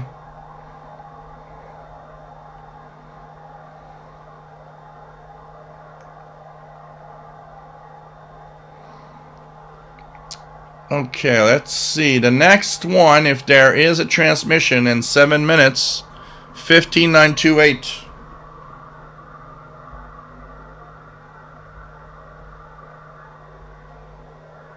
So if there is traffic, in 6 minutes, 15928, M12 out of St. Petersburg, Russia. is going to be the last transmission for the night for that. So I'm going to see what's there. WF7i Omru, does anyone know about ordering an AirSpy from their suggested vendor of IDCC? It looks legitimate, but never heard of them. Yeah, if you took it on their webpage, it should be. Their webpage should be giving you the right info. As long as it comes from the AirSpy webpage. It must be one of their distributors or something. I don't know where it came. Mine came from when I ordered it from their webpage. I don't even know. I don't even remember which one, where it did come from. Dustin Love, my XP has gone from 21 to 31. No, I'm 12. Matthew Fernald, does the antenna perform very well? Can you set it up as it comes, or do you need to get a feed line or something else to make it complete? You're talking the MLE30 or the W6LVP? Okay. Here's the thing, and this, look, do what you wish, what you want. Honestly, I'll be very blunt here because I got both. And personally, I would not spend the high amount of money for a W6 LVP that it costs. But that's up to you, okay? Maybe you want to, maybe you want to help out and you want to, it's fine. I understand all of that. I got the story behind all of this here. I got a W6 LVP because I didn't know about the MLE30. And I guess that's what, 2018-ish, somewhere around there. I was about to give up on listening here. I was about to just throw the towel and say, look, I guess listening to shortwave in here is impossible. Too much noise. That's it. I'm done. I was really there, honestly. And the only thing that I thought is, what can keep me still listening? One thing for sure was lower my noise level. It was not the lack of programming. When I would go to the park, like in Perry Island and stuff, there were tons of things I could hear. It's not the lack of programming or anything that made me want to go away. It was, I don't hear a freaking thing here. It's too noisy, and I was going crazy, and I thought, okay, what could do it? And I came across, well, a couple of people said, you need a magnetic loop. Now, yeah, you can build one for cheap and everything, but it's like, I don't have time. I give me something that's already made. Now, the W6 LVP loop was what came up. One of the antennas that came up. There's the Wellbrooks, there's, and what happened is I thought, well, it's expensive, especially here in Canada, because the dollar was not very strong back then. So it came up to a very expensive price tag for me. That antenna for me cost $500, pretty much, which is very expensive. But I thought, you know what? If I spend $500 and it brings back the fun of being on shortwave, $500 is nothing. It will bring me back to my hobby and I will have fun. So I got it. When I got it, I got a message back from Larry, I believe is his first name, who makes them. I'm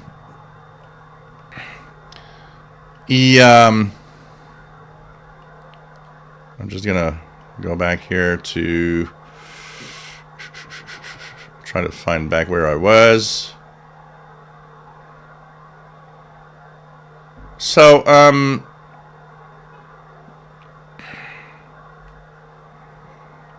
gonna find where I was. Okay, here I am. So by the way, thank you, Madreader DXer, John, for the TAF6686 fund, which I will use wisely. A minute, if you guys want to try, just before I continue my speech. 15928 CW or 15927 upper sideband to tune the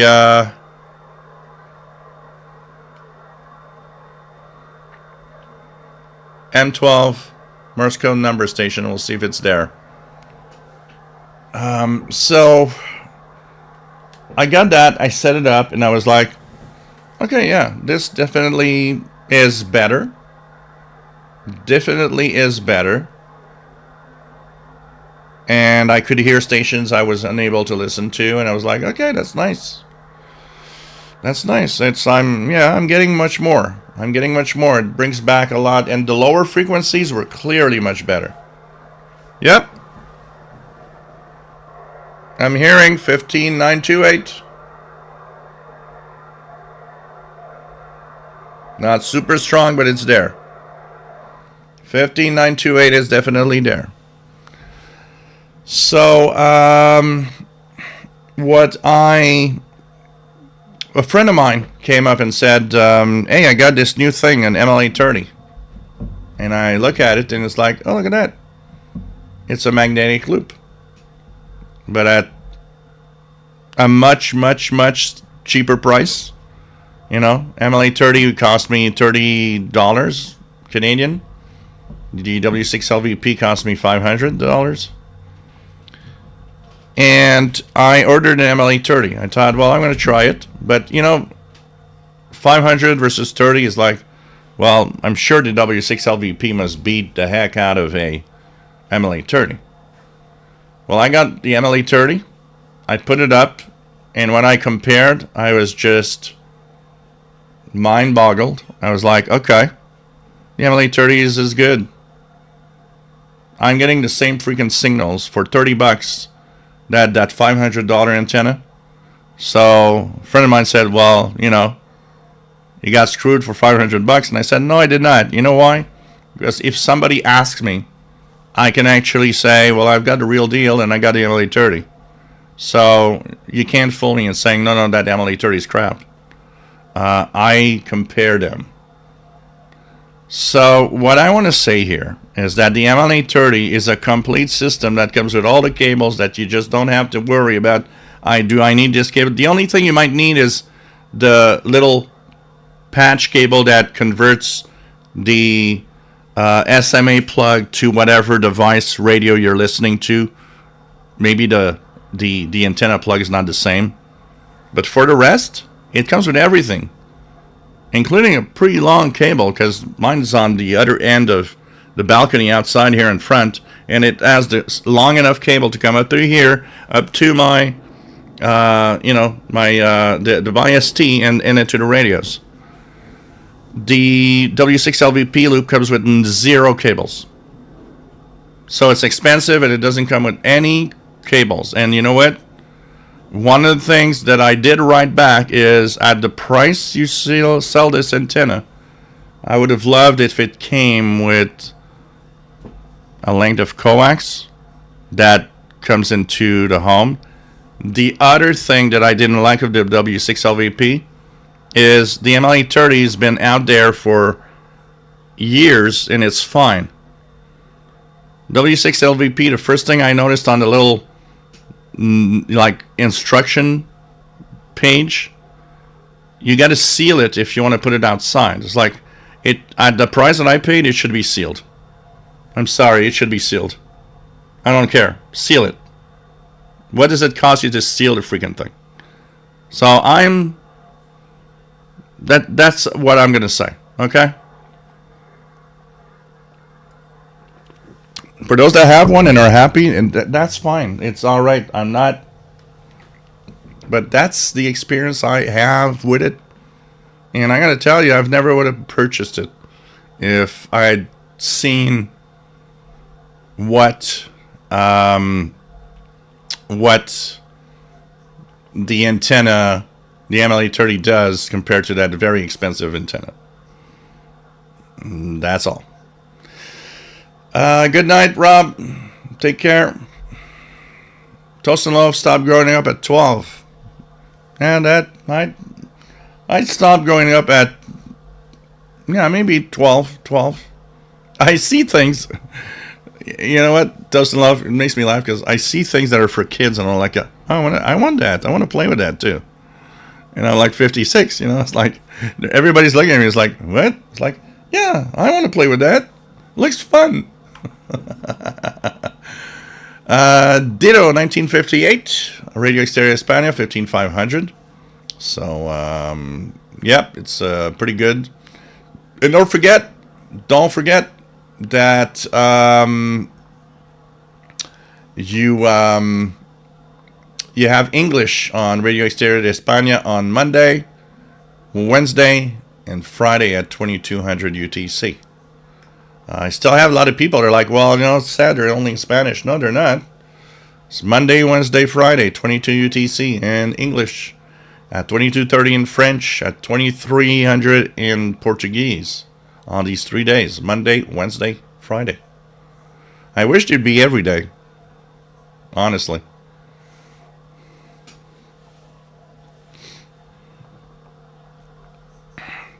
If I had an unusual drop in noise level for a while the other morning. Normally I have S7 or 8 drop to 4, but later in the day back to normal.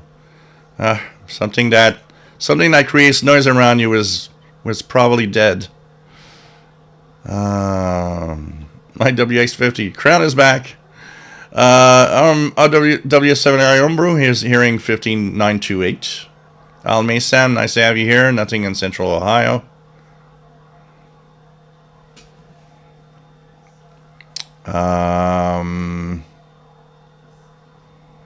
My WX50 to MLA30s, money very well spent for me. Yep. Just check. I agree. I had MLA30 for 2 years, and a tree fell on it. Jasmine, MLA30 has saved shortwave listening for many people. I am so happy I heard about it from Joe. Yeah. RJ Dakota, if I buy the MLA30, what vendor should I buy it from? You know what? If you go on Amazon, they have a lot of people selling it. The only thing you got to be careful, I think, from what I've seen over time with people buying it, is make sure you've got the real deal, which is the MLA30 antenna with its cable, the bias T, and all the cables with the SMA connectors. The ones that didn't get the real deal, I noticed, are the ones that got the cables, like for the power, it was just a couple of wires. Like, a red and black wire, just find your own power supply. That is the one that you want to avoid. The one you want is the one that has all the cables that have SMA connectors and the USB plug for power. If you've got that, I think you got a real deal. Because they're all, whoever you're buying it from, they're all coming from the same factory, I'm pretty sure. I don't think there's 18 factories making them. There's one big factory making them, and everybody's just supplying from there. The only thing is, some don't have the USB cable. They have these weird cables that has just 2 wires to plug in on power. That one is the one you want to avoid for the most part. If anybody has bought one in the last 6 months from a vendor and want to share the link, you are welcome. It could be interesting to help others. Because I don't have, mine's, the last one I purchased is in 2018-ish. I don't have any vendors, particular vendors. I would say that one's a good one. Maybe I should look into it and, maybe even buy one and say, okay, they're the ones that you should buy from. But just make sure that it, it has all the connectors, including the USB connector for power. UTV and Ham, KD9WNV, nice to have you here from Wisconsin. My bot is on Amazon. SM, nice to have you here from Cornwall, Ontario.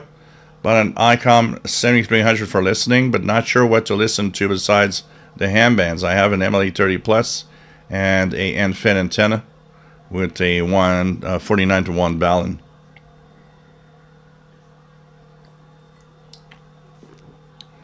You got to look at if it's international broadcast, you got to look at schedules. Like what you could do is short-wave.info. You could look at schedules from here.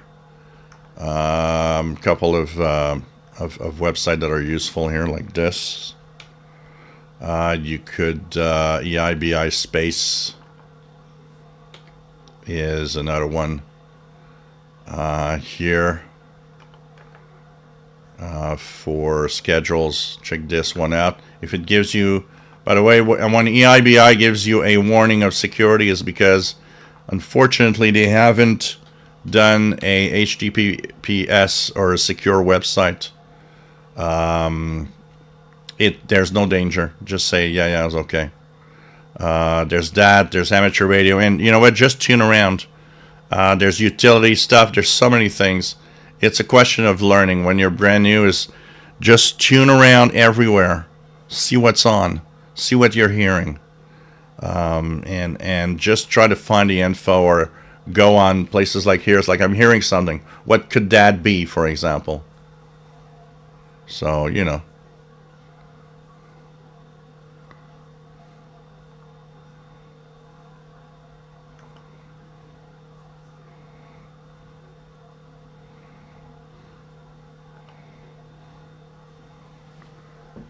SWAT hearing NMN, Chesapeake, Virginia, 8764. Let's check it out here.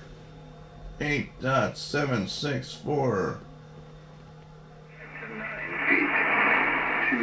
On the ICOM. Winds 20 to 30 knots. Seas 5 to 9 feet. Wednesday. Southwest winds 10 to 20 knots. Seas 4 to 8 feet. Yeah, I know, Jasmine. They have stuff that I look at and I'm like, that looks fun. I'm gonna play. It's like the kid in me just gets out and says, I want to play with that. I never had that before. What is this? Looks so much fun. King NDX here. I'm thinking of a Codus MDX 286 radio to replace my broken Ethon Elite Executive SSB. For FMDXing, I think it would be a great choice.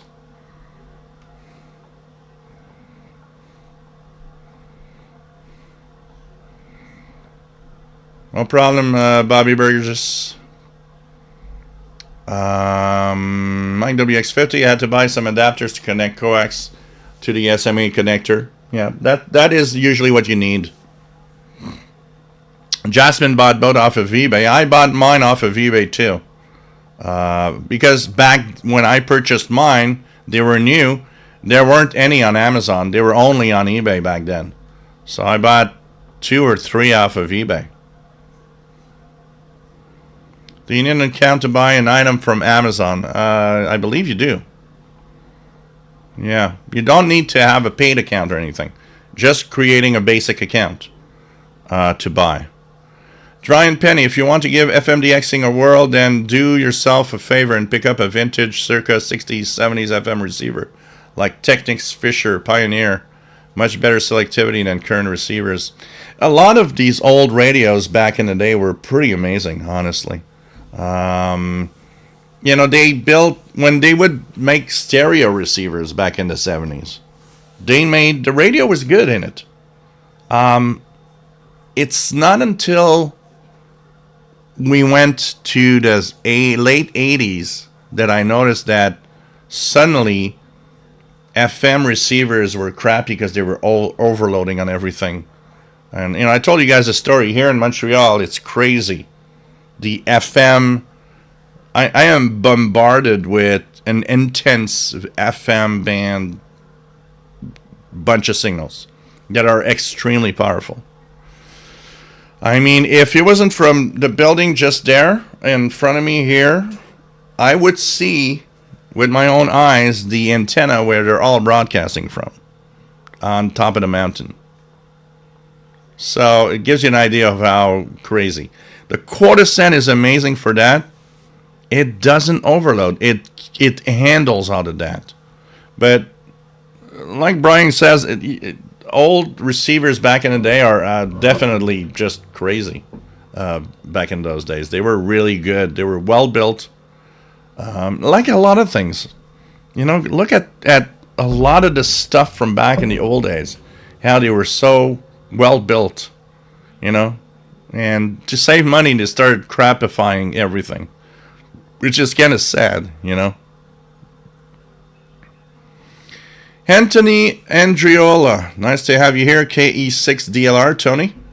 Looking to a HF receive antenna. Splitter, so one antenna can go to several shortwave radios. Thanks. I don't know how much money you want to spend, honestly. I have here a Streetsburg multi-coupler, and they're expensive, but they're really good. I can share this, but there are less expensive choices out there, I'm sure. Streetsburg multi-coupler. I'm going to show you what I have. So what I have is this. If you go on this page, what I have is this. They're military grade, so that's why they're very expensive. But honestly, I went for one, and they're so amazing. They isolate every radio and do a great job. There's a 2-port, 4-port, 8-port one, depending on how many radios. I got a 4-port, and for the price difference, now today I'm like, I should have bought an 8-port so I could put 8 radios on it because I got so many of them here. But works great, and mine has been going on 24 hours a day for the last 4 years, 5 years. And it's actually the MLA30 loop that I got is going in there, and I've got 4 ports. So right now what's connected, my SDR Play network SDR, my AirSpy HF Plus Discovery, my Texan H501X portable, and my ICOM ICRD 500. All 4 ports are used for that, and sometimes I switch ports for one radio that I want to do, like I want to change or something. They're great, and they are well made. They're all metal. I know there's cheaper ones, so I don't know how much money you want to spend on one of those, though. Because, like I said, they're expensive. But if money's no object, they're really good. But I know there's cheaper ones that are also very good. If others might have choices that they've purchased that will say, you know what, I got one, it's fine, and it doesn't cost a lot of money, because I'm sure there are cheaper ones that are very good. So if anybody wants to share the ones maybe they're using, go for it, because mine is very expensive. I will absolutely say it is expensive. Okay.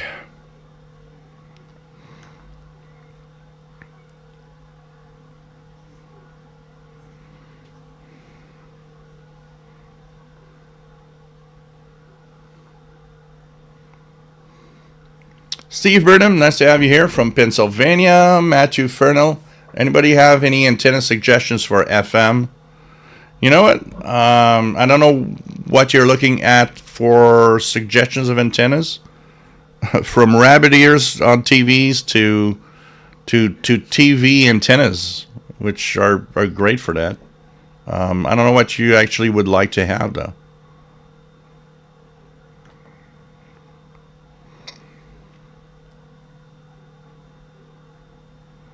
What else do we have? Are you talking, Alme, some of EIBI Space? Yeah, but they don't have a certificate because they don't have a security. The page is not secure, so there's no certificate on that page. I should write a guy and say, look, you gotta switch to an HTTPS page. I think it would be a good idea. Maybe we should send him a donation with the mention, please host on an HTTPS secure page.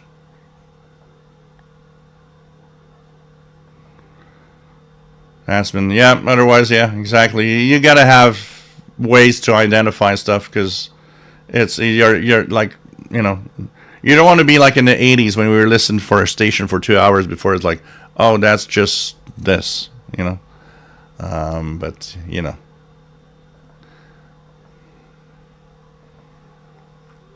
John, Tampa, Florida. Utility stations from up north received nicely here in the southeast. My WX50 had the experience of turning on RDS on the Quota Send and having the RDS change the radio's time to local time of the tuned station. Yes, absolutely, because that does effectively do it.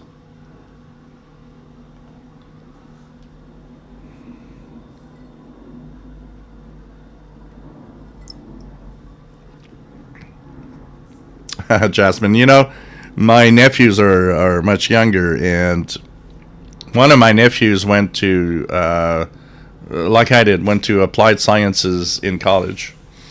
And when he was younger, he was given so many gifts that were very scientific-y kind of stuff. And every time I would go there at Christmas and he'd get his gift, I was like, how about Uncle help you with the gifts? And at the same time, in my head, it was like, yeah, so I can also play with them. It was just so funny. There he had so many science stuff that was like, oh, that looks so much fun to play with. I want one.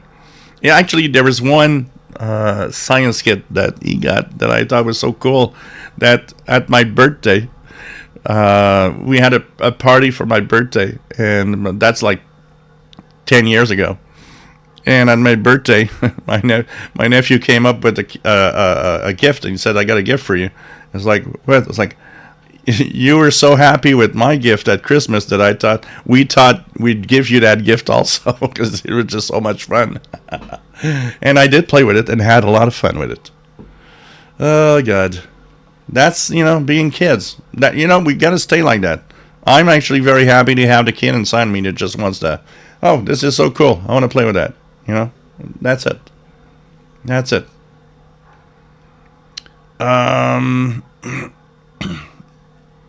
Swatcats, facts on 9108.1 NMF Boston. Yeah. Robert Thompson, love shopping on eBay. Isn't there... Let me check something, guys. I just want to see something before we continue.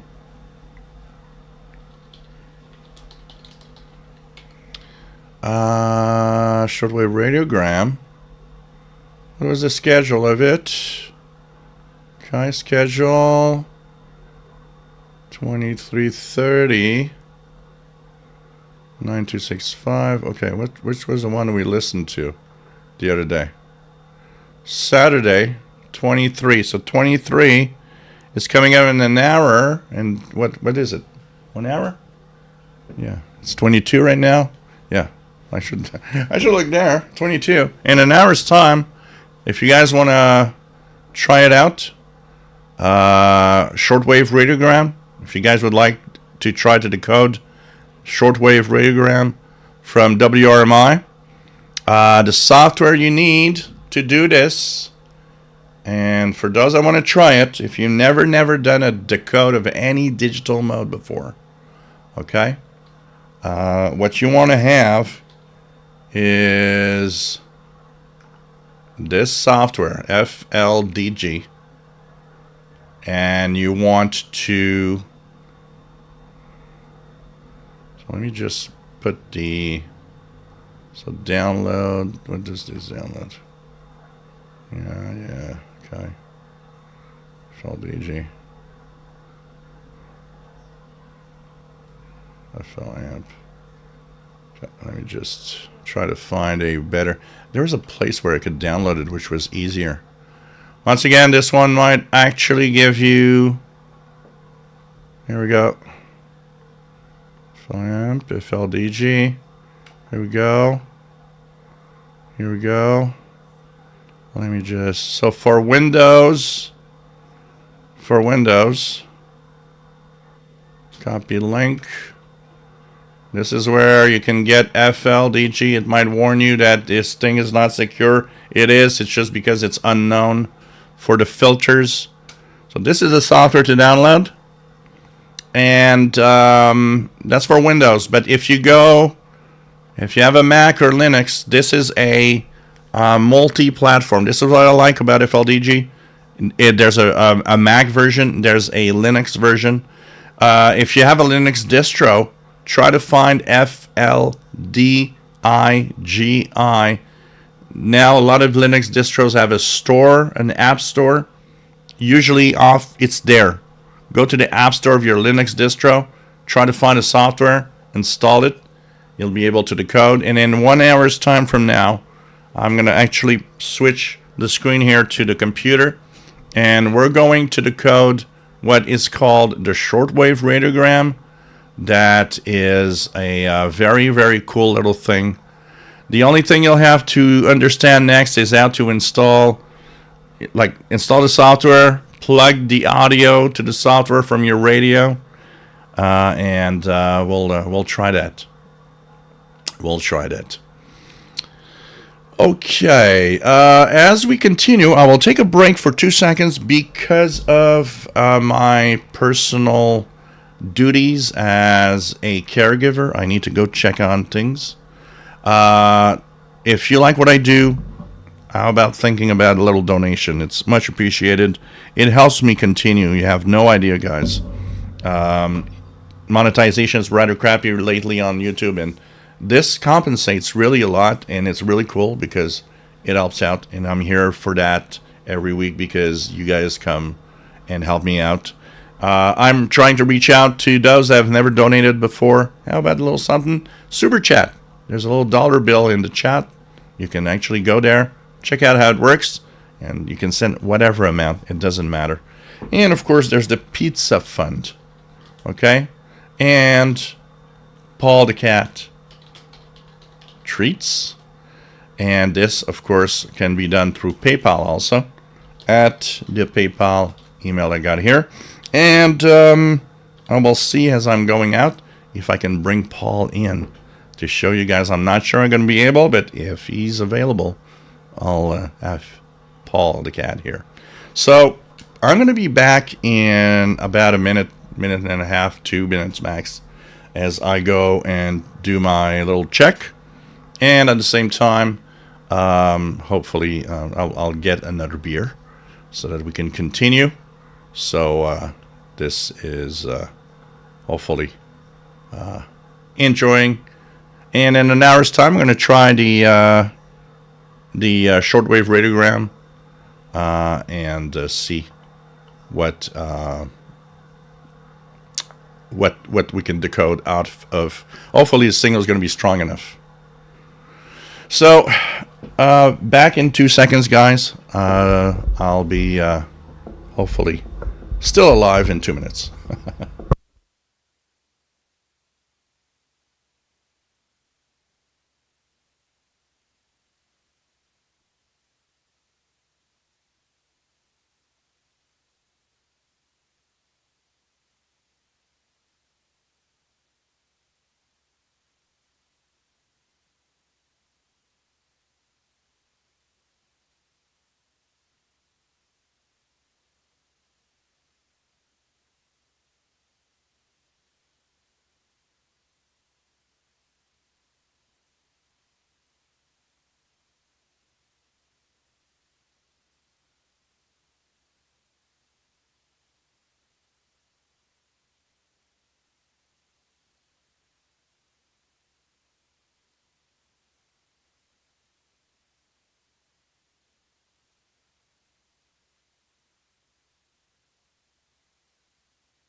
Okay, guys, we are back. So, hope you guys are having a great time. And as we continue checking out, we're really getting close to the summer solstice here. So we're in a moment of really It can be more summer-like propagation. I have so many. Every time I like, there's Radio New Zealand's coming in now on most nights on 17675, and I have all of these fond memories of what summer was like back in the 80s when I would listen in the summer days, summer vacation. I was lucky to have. It was so much fun to have the summer vacations of my teenage years where it just, tuned bands and listened to the radio. And late at night, my parents didn't have any, time frame of anything for me. I mean, I would just have my my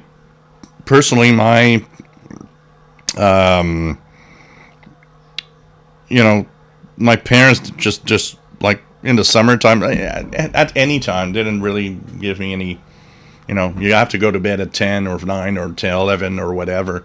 So I just, went through. My parents were asleep. The biggest of, one of the beautiful souvenirs I have of shortwave radio and summer vacation is where we lived. The direction I was looking for was northeast, and there was a park pretty far away. The park was in Anjou, which was pretty far to the east of but I was above a lot of lower houses, so I could see really far. And in the summertime, that park had a fireworks display every Wednesday evenings, and it was throughout the summer. And I remember it was so cool because the fireworks were at 11 p.m. They were late. It was like they had like like probably some kind of festival, and at 11 p.m. when all it ended, they ended with a firework display. And I still remember having my headphones tuned on my DX302 Realistic or Radio Shack DX302, listening to Radio Australia. Or back in the day, I would listen to the United Arab Emirates radio, which would broadcast to North America late at night. And I had my headphones listening to that, and I would just sit down on the balcony on a warm night, and on a Wednesday night is the extra, okay, the fireworks are going to start, I'm going to see, and I would see the fireworks. The higher fireworks would always show up, and I was like, this is so cool. This is beautiful life. Listening to Radio Australia, the fireworks in the face, like at the distance, and just, enjoying life, basically. And, of course, wondering if I'll have letters and QSL cards in the mail the next day. Just so cool. Just so cool.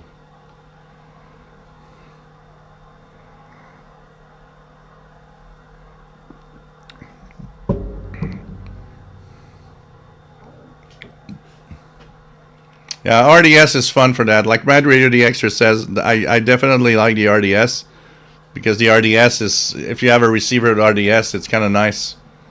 Of what you got. And Dakota Sen, I gotta say, is simply amazing for FMDXing.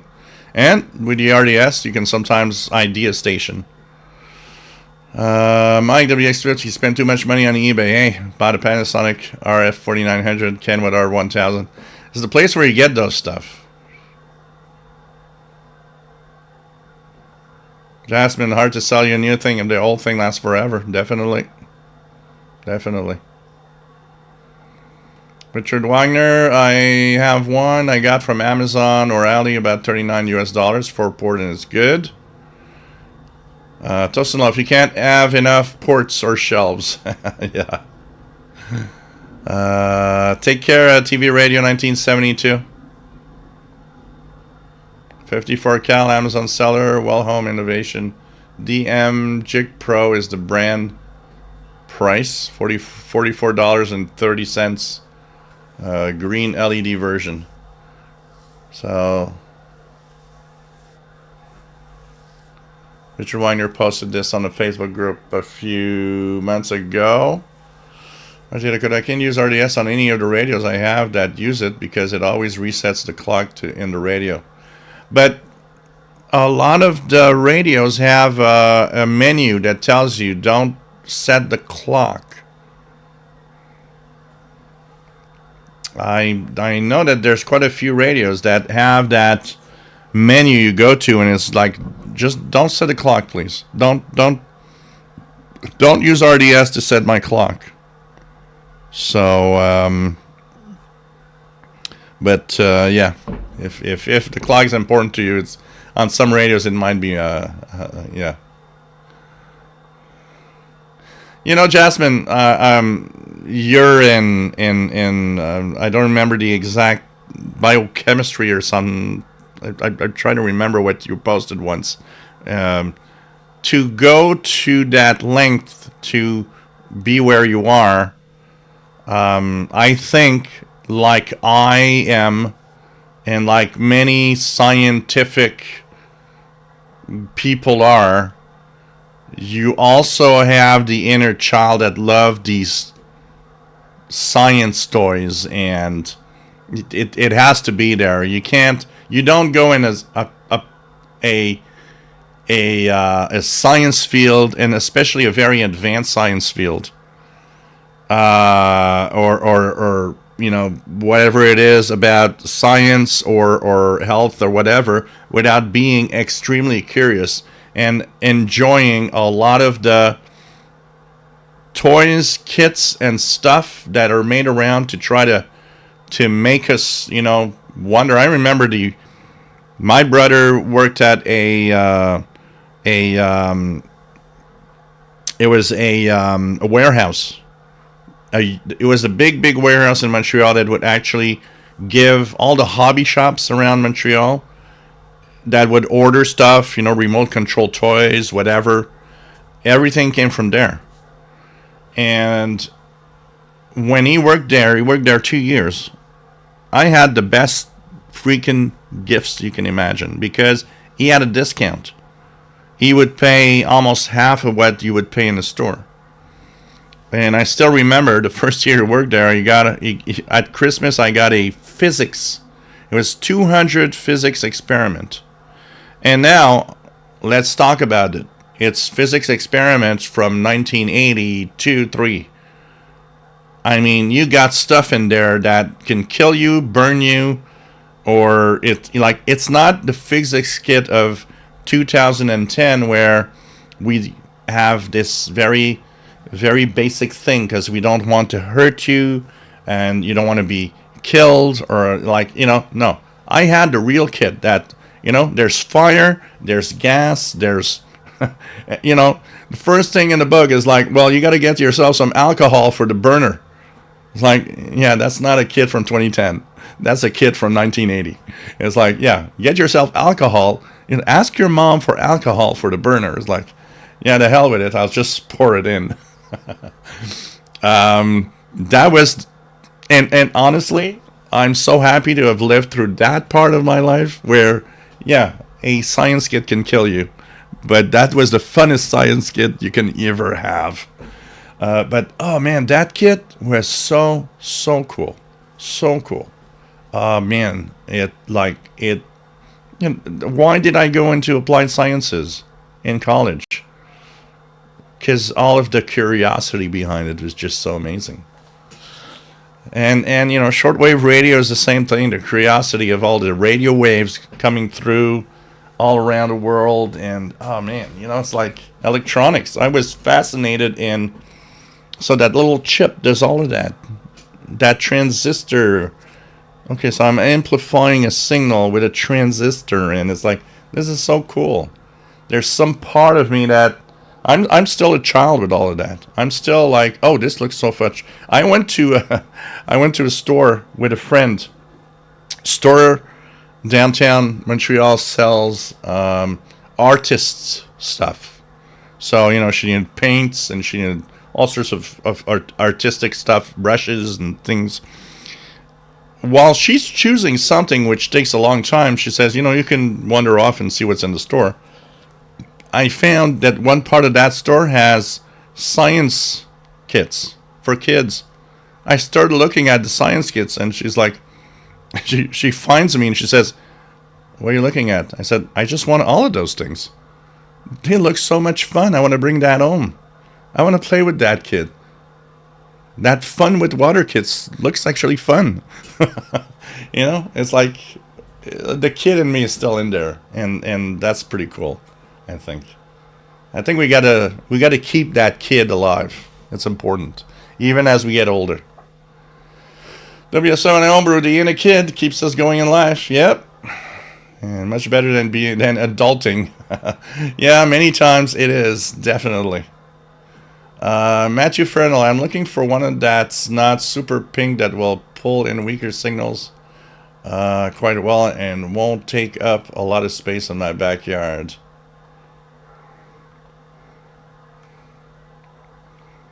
Alan Endelman Show, nice to have you here. Really enjoyed the Zoom last month. I also very, very enjoyed the Zoom. As I mentioned to you, I want to have you on my show. What's the best email address to reach you? Okay, Alan, official shortwave radio at gmail.com is the best place to reach me. And let's arrange something. I want to be on your show. Absolutely. Will be fun. And you're here now, and everybody's here now. There's another Zoom coming up, guys.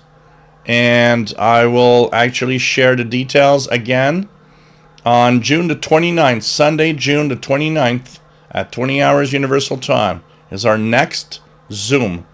And so if you want to register, here's the link. I put it in the chat earlier, but we'll put it again. Here is the link, guys, to the next Zoom. I want to see everybody there. It'll be a lot of fun. Really a lot of fun. So here's the Zoom link. So next Zoom meeting, 20 hours Universal Time, June 29th. If you can join us, even if you don't have a cam, it doesn't matter. Next Zoom, June 29th, 2025, 20 UTC is here. So do register. We want to see your face. We want to see you there. If it's not your face, it's fine. You can just come in, and if you don't even have a microphone, there's a chat room. Just say hi. And man, the last one, I totally agree, Alan. It was so much fun. So much fun. So June 29th is the next one. And hope to see as many of you there. As many of you as possible. This is going to be really great. Trustin, I had no idea that radio stations could set your... oops. Just go back up. Because I lost my space. So I had no idea it could set your radio clock. It was a nice surprise when I tuned my DX at 286. Yeah, RDS has this feature, definitely. Yeah, Mad Radio DXer, absolutely. I'll get that TEF receiver for the donations, absolutely. We're gonna check it out and have fun with that. David Bennett, try to not install the add-ons come with FLDG. No, just FLDG is fine. You don't need the add-ons, honestly. Thank you, John, Tampa, Florida, for the donation. Radiogram is an AM mode, WF7i Homebrew, because it's on WRMI. You simply put your radio on WRMI on the frequencies, and it's just the audio off of the broadcast on AM mode. That you'll be able to decode. Bob from Wick, you better still be alive or there'll be trouble. Yep, Jeff K, you're going to be there next time. I know a few people missed it, so I hope that they're all going to be there.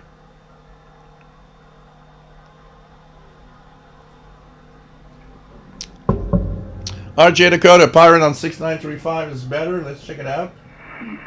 8764, by the way, still Chesapeake, Virginia.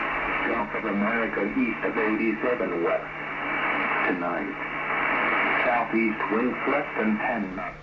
So 6935.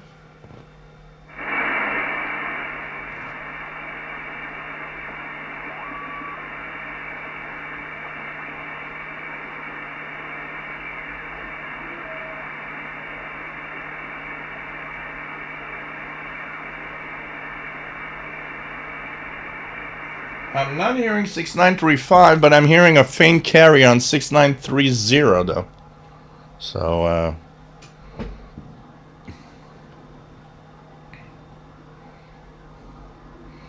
RJ Dakota, now they're just giving you the activity level. So the more people chat, then at some point the three top, people that just interact get a crown. It is kind of awkward.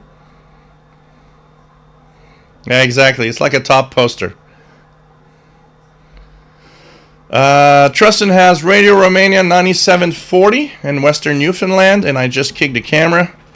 And yeah, let's check it out. 9740 for our radio. Let's put it on the Texan H501X. Here we go. 9740. Wow, it's not very good on the Texan. Let's check it out here on the. It seems there's some a little bit disturbances in the atmosphere. Yeah, even here it's not that strong. I usually get it better than that. 9740. Seems to be some disturbance a little bit.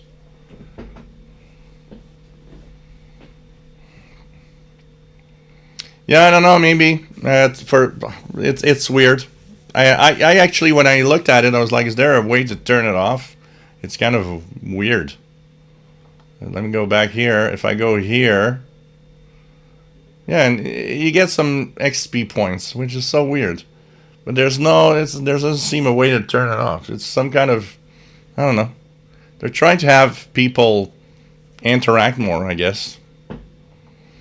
WSN Obru, my CQ on 6 meter FT8 still being heard hundreds of miles by an unattended station, I guess. Nobody is at the rig to answer CQs. So, you know what I'm going to do? I'm going to actually start my mini PC, because if we go and want to decode the radiogram, what we could do is I'm going to switch, and I'm going to just temporarily check the 6 meters here of FT8 to see what's there.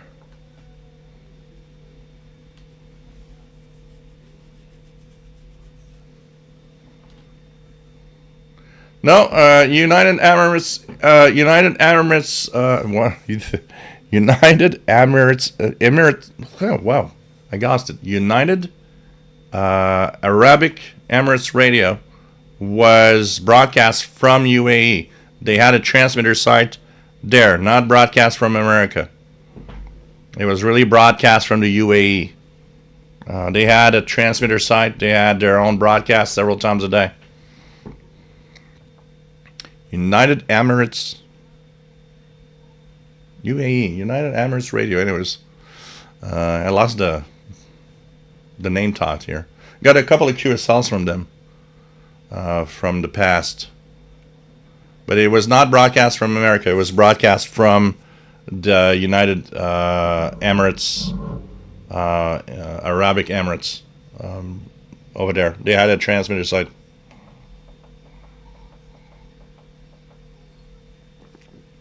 Engpar, nice to have you here from Los Angeles.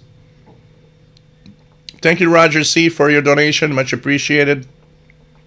Jasmine, astrobiology. Yeah, that's it. I knew you had some kind of very... I just forgot which one it was. So, I mean, somebody like you must have been very curious when you were young. I mean, to go there You were just like, an example. I have one of my distant cousins.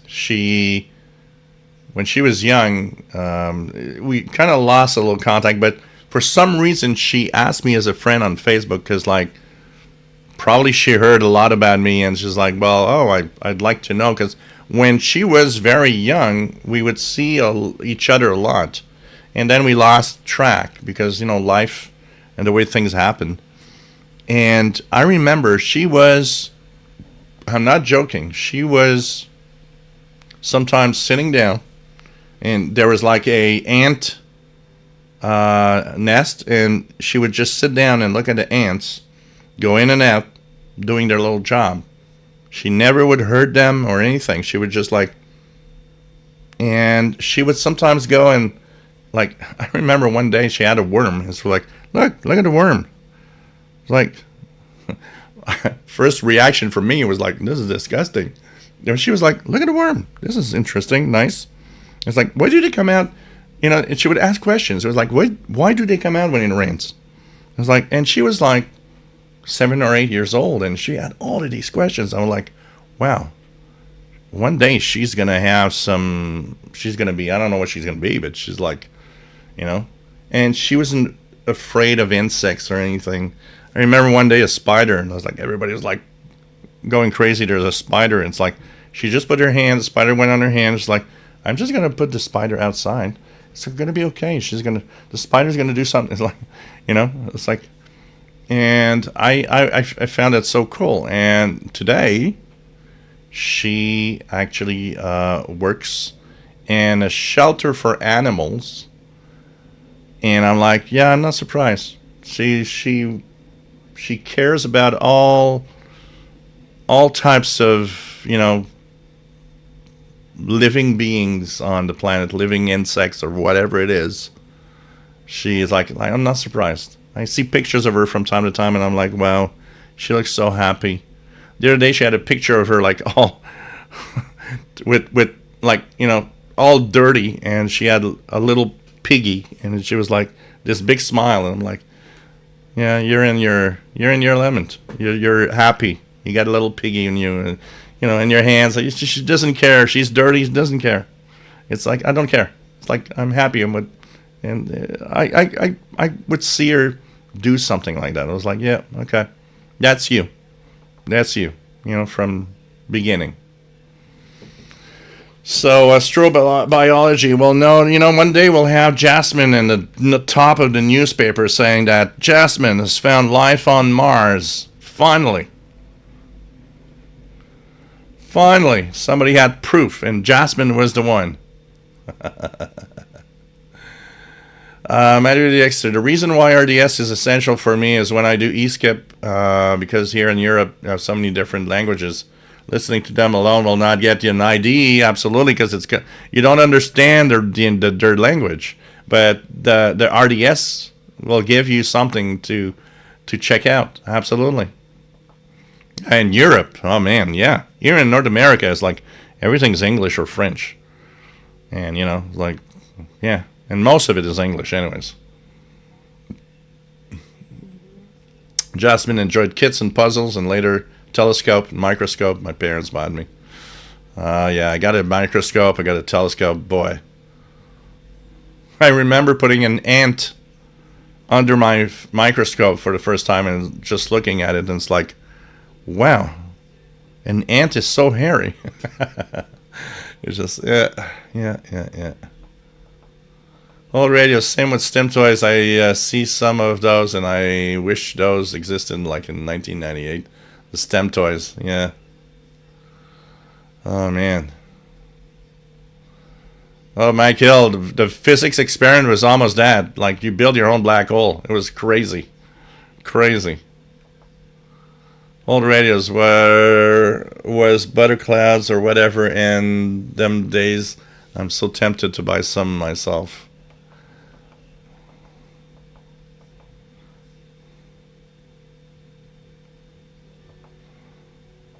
Richard Wagner had an Allied Night Kit 101 electronics lab in 1964. Oh, that was so cool.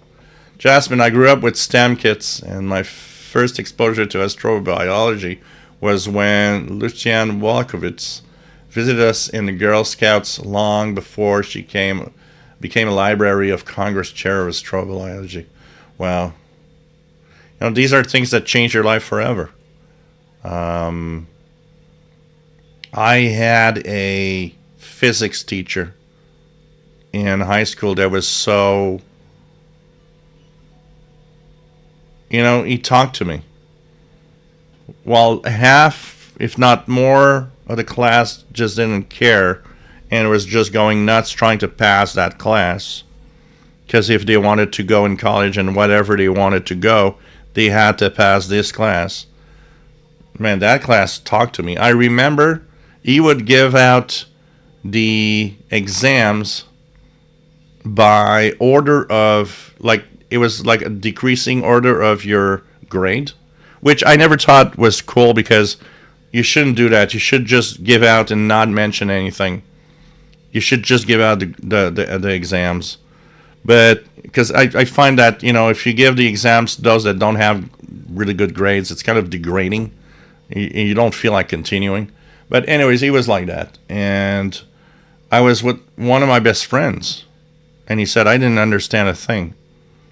And I looked at him and I said, I didn't even study. For me, it's like, it just gets in. It's great. And the first name that he puts up, he says, in last week's exam, number 1, Gilles, 96%. And the 4 points that you're missing is because 2 times 2 is 4. No, it was not 2 times 2. It was like 2 times 5 is 10. And you put 7. You didn't see you multiply. You put an addition. It was just a little quirk of you went too fast. You just didn't see it well. And I was like, oh, okay. I don't have 100% because I missed, at times an addition. I was like, okay, multiplication, addition. Oh, God.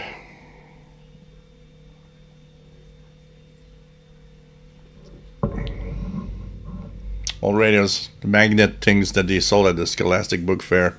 RJ Dakota, I used to have one of those Gilbert chemistry kits that would not be allowed nowadays. Yeah, I remember. My brother had one, brought it home. We put chemicals together, and we didn't know what to do because the reaction was just going on, and we were going like crazy,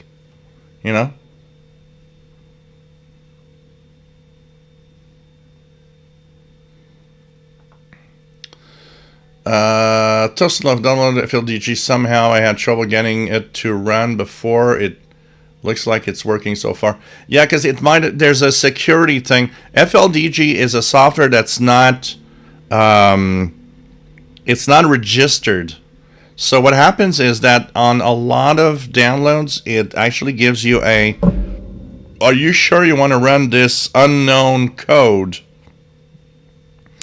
And you gotta just tell it, well, yeah, okay, yeah, I do want to run this unknown code. Unfortunately, I sent in a report to try to have it registered, and somehow it's still not. Hopefully it's gonna work. Jasmine, I will not be there. It's Pride weekend in Seattle. Oh, I'll be either at the parade or recovering from partying the night before. No problem, Jasmine. I understand. I also like to go to the Pride Parade. Here, the Pride Parade is in August. It's late August, and I totally want to go because I always want to be there, supportive and all of it. We don't, but have fun, honestly. That's the only thing you got to do, have fun. No problem. There's going to be one either July or early August. After that, I'm not sure the dates we're going to do.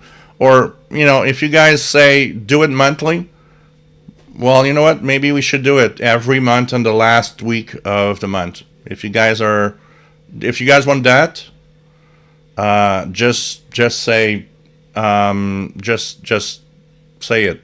We're gonna do it every month, last week of the month. I am capable of using the CIDX account for Zoom, so it's pretty cool for that. So no problem, Jasmine. But it was nice to have you last time. It was like, this is so cool. This is so freaking cool.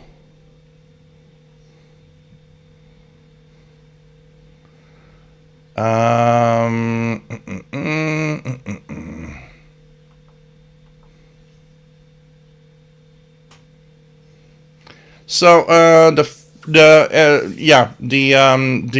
radiograms always start in MFSK 32, and there's a little check mark that you'll put on the upper right corner where it can actually change mode, because the broadcast changes its mode regularly during the broadcast. Unfortunately, today they are not very there's not a lot of innovation. They used to change crazy modes all the time. Now it's like more like MFSK 32, 64, Olivia, things like that.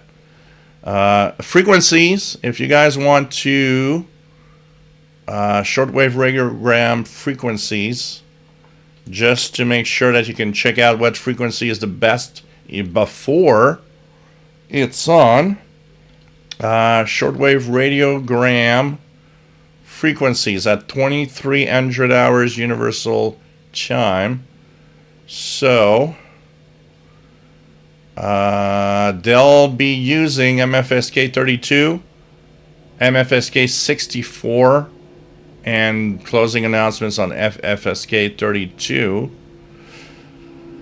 at 2300 tonight. 7570, 7780, and 9455. Once again, 7570, 7780, 9455. So this is what we're going to do. Alright, I want a kinetic sand that looks cool, but I'm a grown man and won't want to be judged. Stop doing that. Stop not doing stuff. Stop not doing stuff because you might be judged for what they're doing. An example of that, I got RC cars here, radio controlled cars. I'm going to get one out. Here we go. Show you the truth. I am a kid.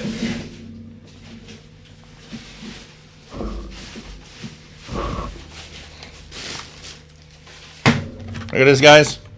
Look at these. Radio controlled. I got 2 of them. And these are so freaking fun. And you know what? I go somewhere and I got tons of adults looking at me and said, look at that 50-year-old man playing with radio controlled trucks or 4x4s. I don't care. You know what? I'm having so much fun with this. I got 2 of those. These go, and I'm not joking, 40 kilometers per hour, real speed. You just can't control them when they're too fast. It's like crazy. And I just love those. Okay? I just love those. And I got 2 of them here. That's not counting that I've got up there a radio-controlled Ski-Doo for winter. I got 2 radio-controlled 4x4s, and I've got a cool radio-controlled little 4x4 that is a what's the name? Those little cars, little metal cars, steel wheels. What are they? And I mean, I got a radio controller helicopter, and I don't. You know what? You got to stop that I'm being judged for what I do. You got to take that away and just brush it off. Because for a long time I was there, old radios. I was in the, well, I won't do that because it's like, I'm a little shy because, like, yeah, I'm playing with kids' toys and and people are looking at, what I do. I'm sorry. Don't go there. Do not let that inner, shyness of yours decide that you will not do something because it looks weird. Because take control of it. And the way to take control of it is to actually do it. And the more you'll do it, the more you'll be okay with it. The rest, it doesn't matter. United Arab Emirates, yeah. Mike Hill, yeah. They were easy.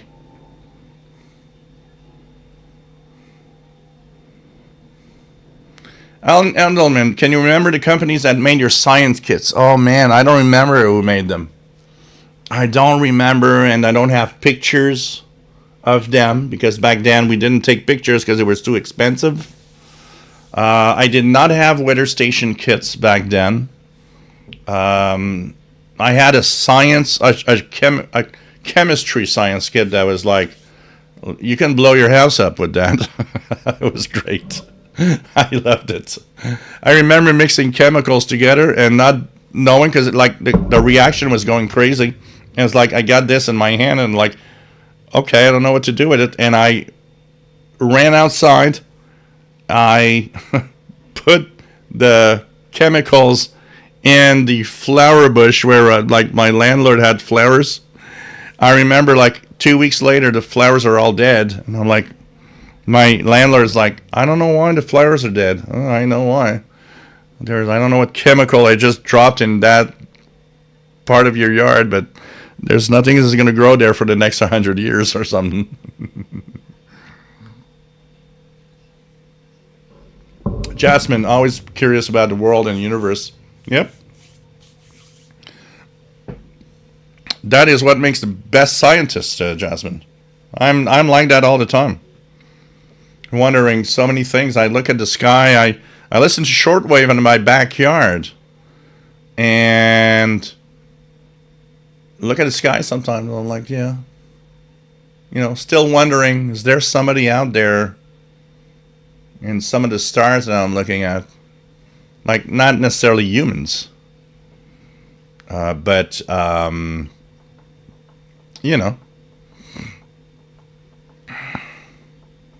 Old radio says, anyone remember that PSA that was like, that is the sky?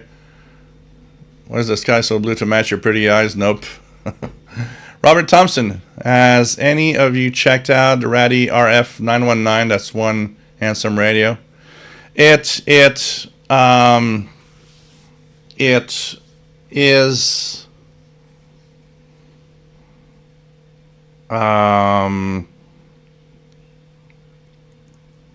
from what I see, very nice, but a lot of people have mixed reports on it.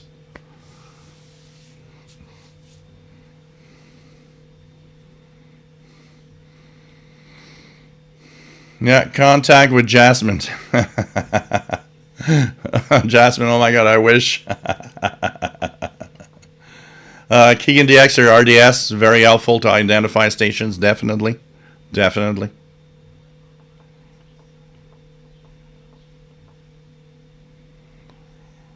Bob's Old Records, radios are all over my stim toys, yeah. One of the things that I liked, and radio was part of it, was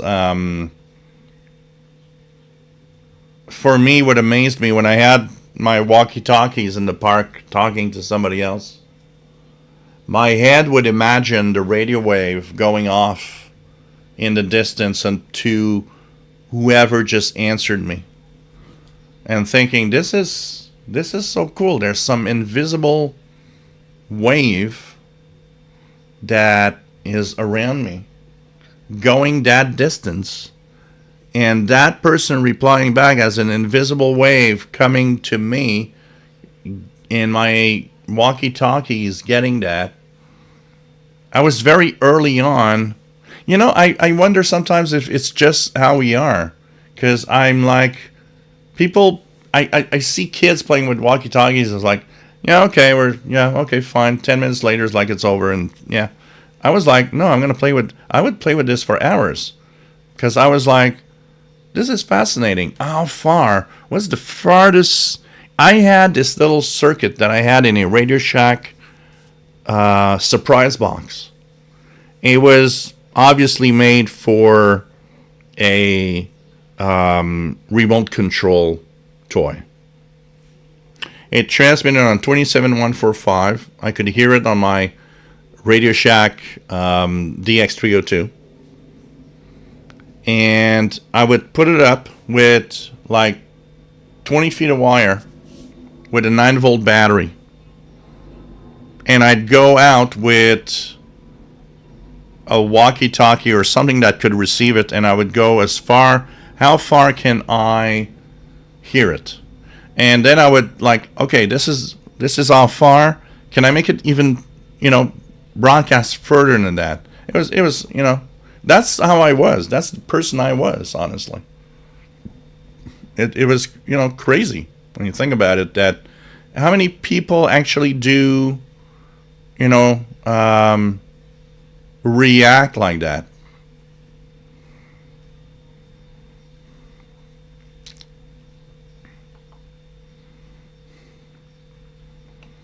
Okay, yeah, teachers are very important, Jasmine.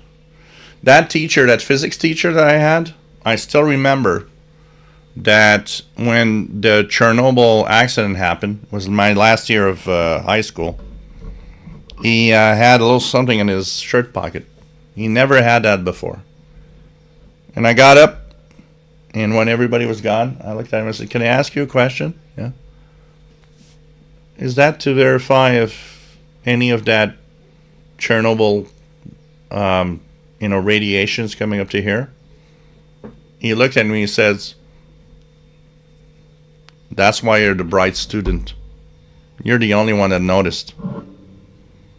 You knew that I was into, I'm checking just to make sure radiation levels are not getting higher." And I remember he told me, he says, "You got a bright future. Always continue to be curious like that."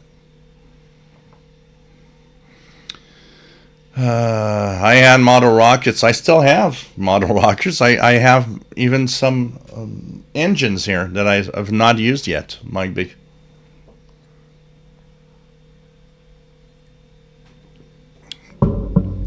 I'm going to do a little switch here on the screen. So I'm going to put this radio on 9455. See if I get 9455 a little earlier when it turns on. And we're going to do a little something. I'm going to switch the display off so we can get the computer display on the screen.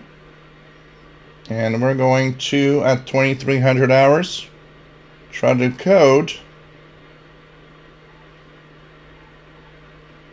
the there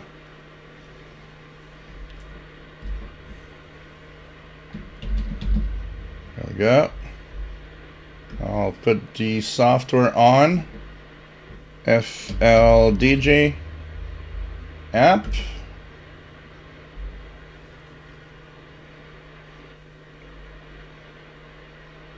And we'll put the app in MFSK32 mode so that in a few minutes when it starts I'll be ready. I don't know why it's taking that long. So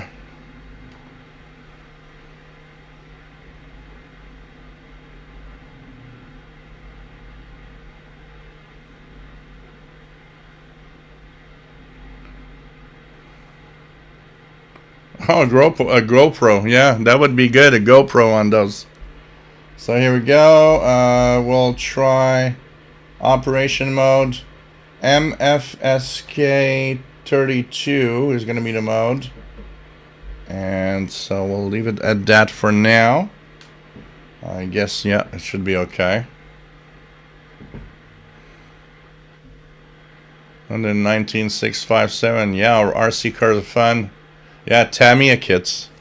I had a Tamiya 4x4 in the 80s. That thing like tore through batteries like crazy, but oh man, it was great. Jasmine, I can think of a lot of worst hobbies that you wouldn't be judged for. Do what you find fun. If you aren't hurting someone or yourself, who cares? Exactly. You know. Oh, WRMI starting with its signal. So.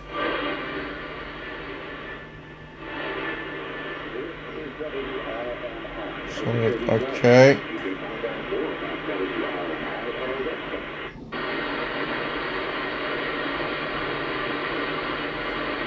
It's not super strong, but I'm gonna use this.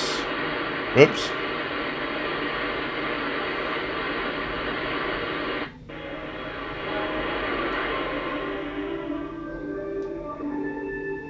There we go. Maybe with the noise reduction.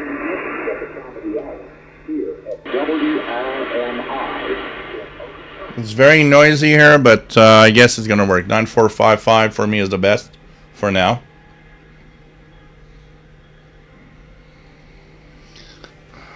That'd be an interesting experiment for radio, Sweatcats, putting a wire on your drone.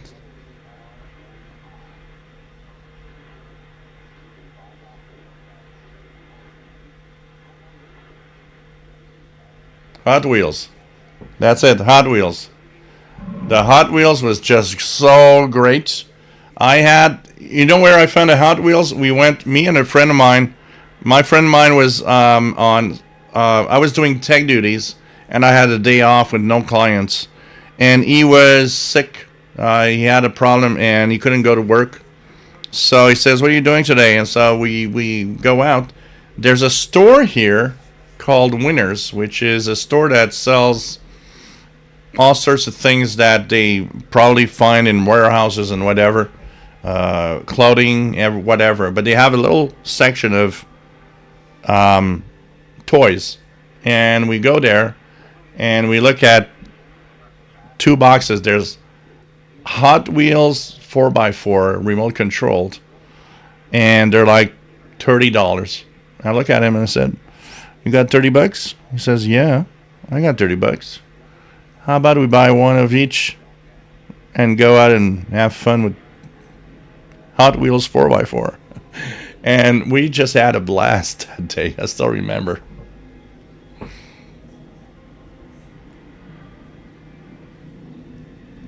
DL had the scientific kits from Edmund Scientific. You know, I wish I knew the brand. For sure there was a brand on that box of the physics kit. But that physics kit is actually what brought me into the model rockets. It came with everything to build your rockets. All you needed was the engine and the startup kit. And man,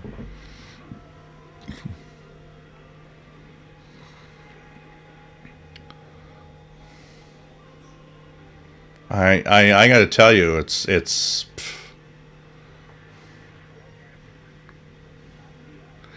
and he knew absolutely. Ratty actually refused to send me anything. At first, Ratty said, "Yeah, okay, yeah, fine, we could have some cooperation." And I guess they went and looked at my reviews and said, "This guy is way too harsh." And I know that their receivers are not that great. And you know what? That's fine. Hey, Sheila, nice to have you here from Belleville, Ontario. Michael Mora, nice to have you on board. We're getting ready here to, decode some, it's better now. It's getting better now. Broadcasting from the United States of America. Some shortwave radiogram. 50 core Cal. I'm into astronomy, Orion XT8 dub, gardening and metal. I had a 6-inch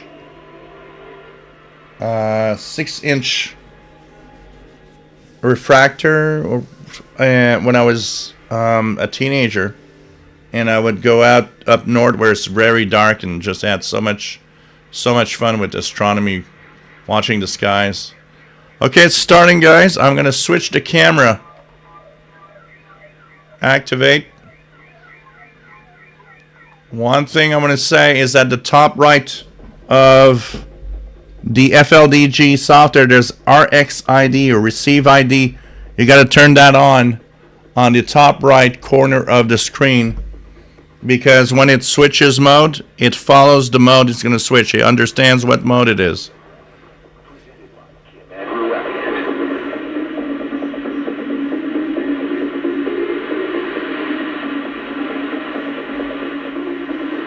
So Kim, Andrew, Elliott, you guys are going to see the code on the screen.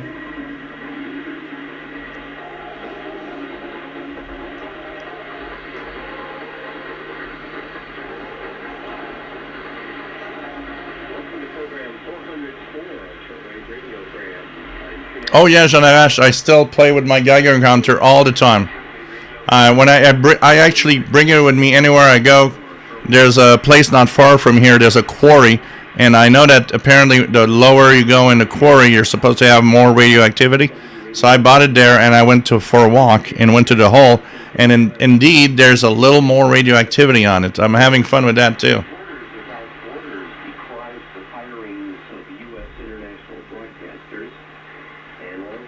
Beer is 0 Rodgans. Hey, Andrew Galloway. Nice to have you here. Robert Thompson loves insects since childhood. Praying mantis is my favorite. So here we go.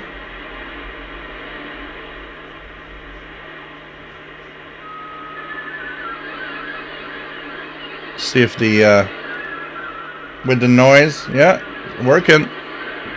It's working, guys. Andrew Elliott, Arlington, Virginia. Here is the lineup for today.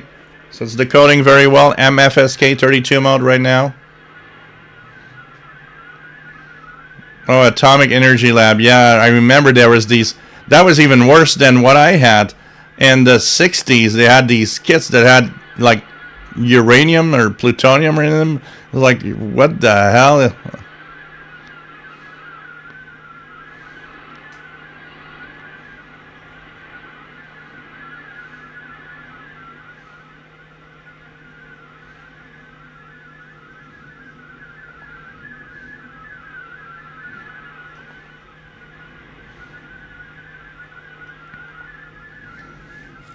Space goes. Robert Thompson, last summer I saw a praying mantis on the sidewalk. I got in to crawl to a branch and let it climb up.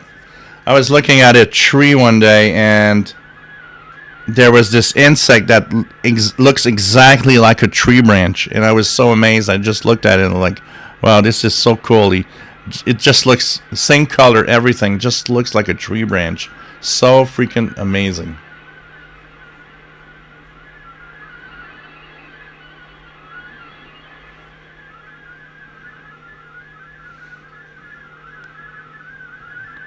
Vesti says going on 3539 for CW net.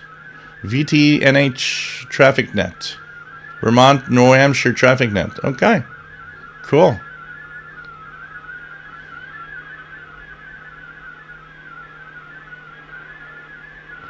Andrew Galloway, you're absolutely right. That group refused to, have me talk about the radios rather than maybe trying to improve them with the criticism that you give it. A great example, Shoyoung. They improved the LC90 with the help of everybody giving their own opinion, criticism of what didn't work well, and made it a much better radio. They are amazing for that.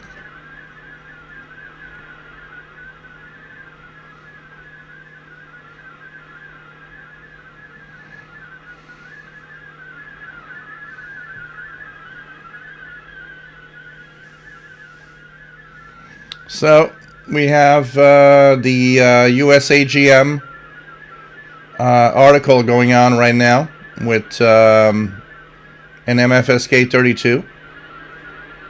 A little later we'll have pictures also, by the way. And this is going to be cool. So this comes from WRMI. It is a broadcast every week on several frequencies, actually. So it's a lot of fun to decode.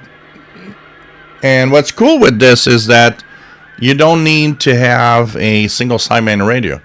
You can decode this using any portable, even a very inexpensive portable, as long as the signal is strong enough. And this is kind of cool. You just got to set up, the software, and that's the tough part, because sometimes it's not always going well. I'm lucky because here the Yaesu FTDX10 has an external. Actually, it has a sound card inside. So when you plug it in on a PC, it shows up as a sound card. So that's easy to set up. But on a portable, sometimes the software is what is the problem is trying to find the correct the correct setting for the audio and stuff like that. Bird WF7i, it should be decoding easily if you have multi-PSK. You gotta set. Have you made sure that the waterfall is set at 1500 hertz? Remember that FLDG, the shortwave radiogram is actually made for FLDG, because that is when they try to swap. When they swap to another mode, the software can do it automatically. So here they're changing to MFSK 64 now. So the ID or RxID should be normally changing. Now there's maybe too much noise because it didn't change automatically. So I will actually change it manually to MFS 64. Here we go. MFSK 64, because the RxID seems to be not have changed. There's too much noise on my signal.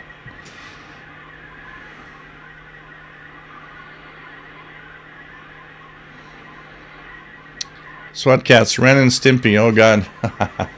Yay, Perry, you got FLDG to work. David Bennett, this is the coolest thing I've seen. So what do you hear is what you see on the screen with text. And there's going to be pictures with that too.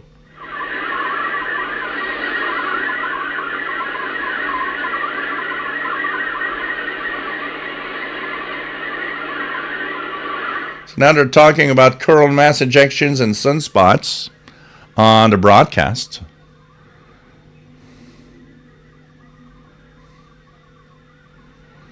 Then in 19657, Little House on the Prairie was on Sunday mornings before Happy Days, and it made me feel suicidal. Oh, God. Multi-PSK, I believe, is Windows only, Andrew Galloway. But FLDG that I'm decoding here is multi-platform. FLDG is Windows, Mac, and Linux.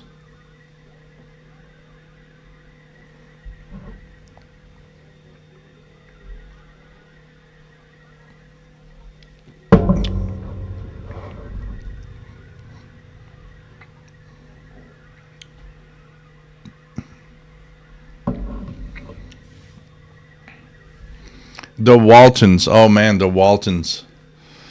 These are things I would not watch. The Waltons, Little House on the Prairie. What's the other one? PB Longstocking? Oh, God. These were things I would not watch as a kid. We had a... when I was young, we had... the Quebec TV station came on, Radio Quebec. And they had odd programming on this station, but they had a lot of science stuff. And I don't remember what was the year, the time of day, but I was young. I remember they had this series of science little things, like, you know, I still remember one. It's a little kid left his balloon deflated, and he left it on a hot car one day on the sunshine, and he comes out and he's like, why did the balloon inflate when it was almost all deflated now? And then there's some interaction about the expansion of the gas because it's hot and blah blah blah. But it's like I was just glued to the screen with that. I was like, oh, this is so cool. Oh, there's expansion of air. And it's like, I would watch that 10 times over. So here's a picture coming up. I don't know if the quality of the picture is going to be good, but that is a picture coming up. Maybe we could put this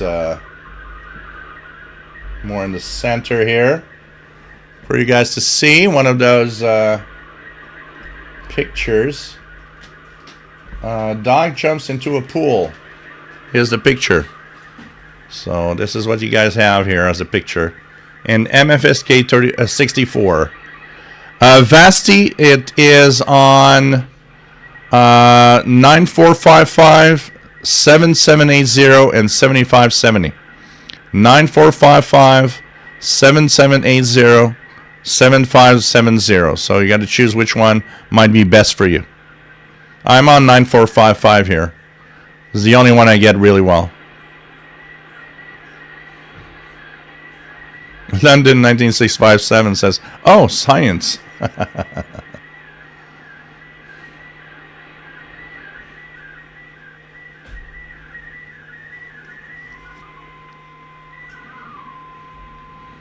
David Bennett getting picture on 9455.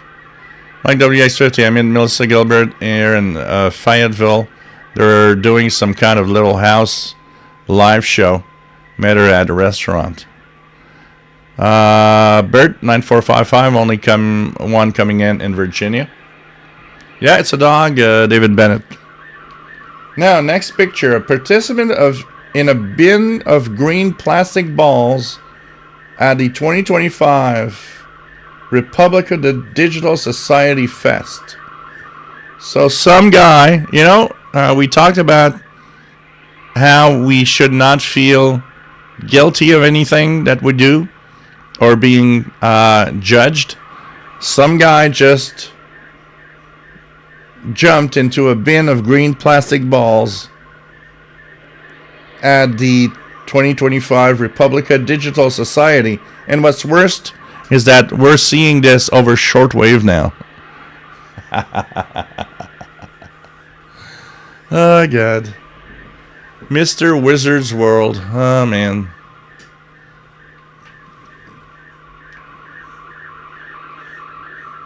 A lot of green balls. So this is the decode of the shortwave radiogram, which is it used to be called a VOA radiogram until he got kicked out of Voice of America transmitter sites and rebranded to shortwave. He shares a lot of what I do on Blue Sky. I think he's a fan of what I do also. And I mean, this is cool. This is a lot of fun. And there's another picture coming up, and it's going to be the Morris Performing Arts Center in South Bend, Indiana, in blue for the Marion High School graduates. So here we go. Another small picture coming up. Pictures, actually, the signal's pretty good right now. That picture's probably going to be nice.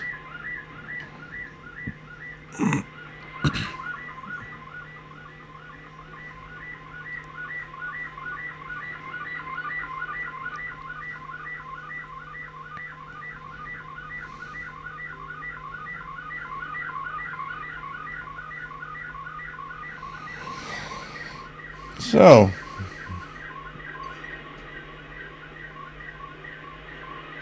Pretty cool that audio frequencies. Somebody thought about, hey, we can make audio frequencies do pictures. Honestly, it's kind of cool. It's kind of cool.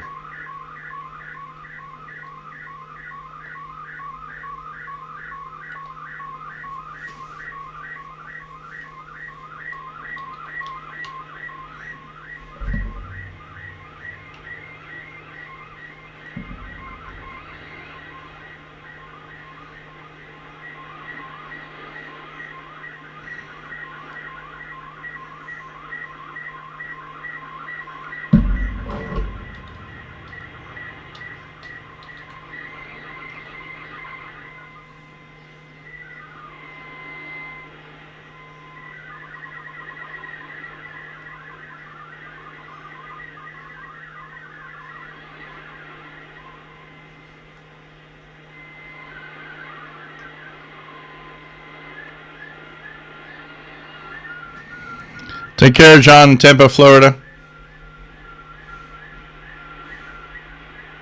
Yeah, Jacques Cousteau specials. Mutual of Omaha's Wall Kingdom, yeah. Oh, man. So much of that. Right now, they're in MFSK 64 for the pictures. MFSK 64, I believe, is what the pictures are in.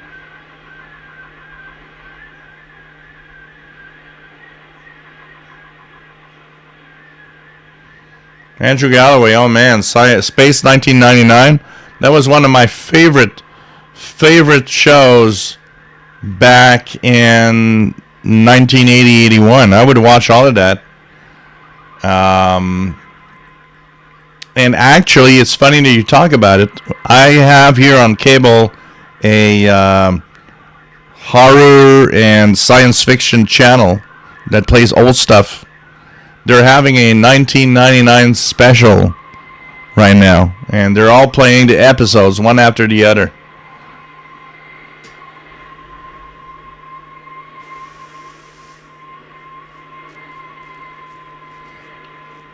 Back in that time, I was a big fan of 1999 and Battlestar Galactica.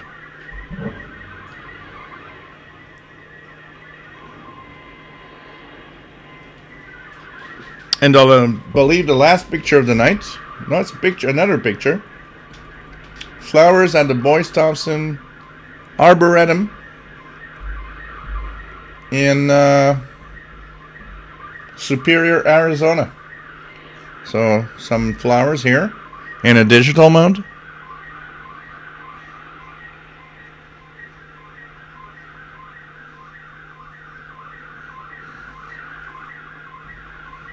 Oh yeah.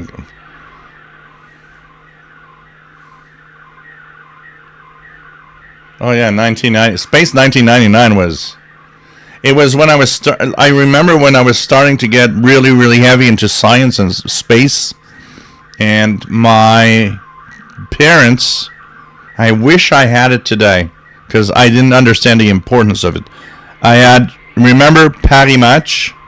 I had an official Paris Match from 1969 with full-page color pictures of the moon landing in that Paris Match, and it would fascinate me. I would look at the moon when I was like coming home from school, be fascinated, would point my telescope on it and see the craters, be fascinated, and I was watching that Space 1999, and I was like, oh man, this, like, everything was like in sync of the moon and all of that. It was just amazing.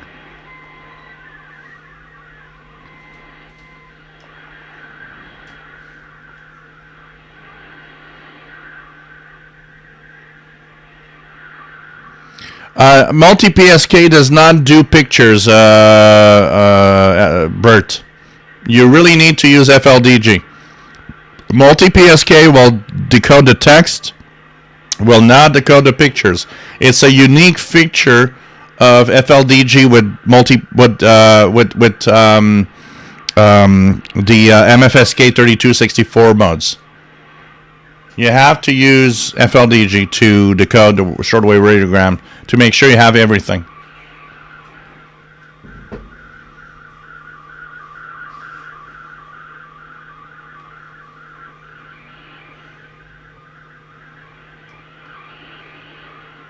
Yeah, the time tunnel with that tunnel that had these stripes, black and white stripes. I used to watch that all the time. They would go back in time, and they would not be able to bring them to, to our time. So they would like always land in some,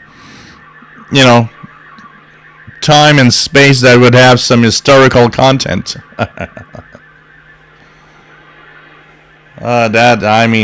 Look. I remember here in Montreal where I would watch Time Tunnel. It was my Sunday night lineup. It was the $1 Million Man, the Time Tunnel, and I think after $1 Million Man, the Time Tunnel, and it was the what was the other one?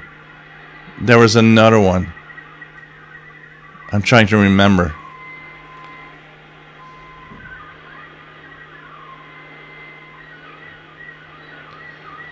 Yeah, I guess there was probably something wrong with the bandwidth or the way it was set up. Yeah, Bert.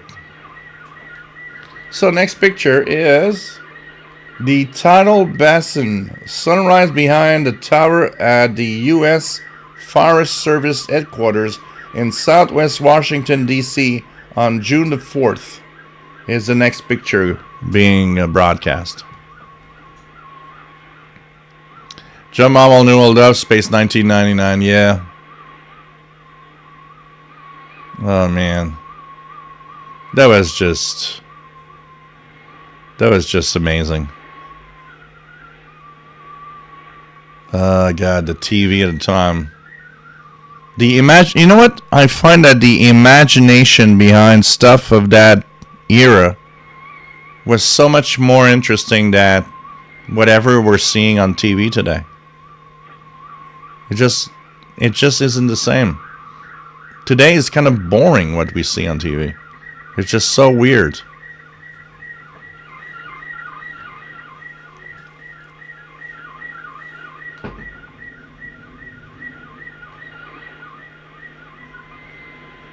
I came across, one of the things that is, so we're talking about space stuff.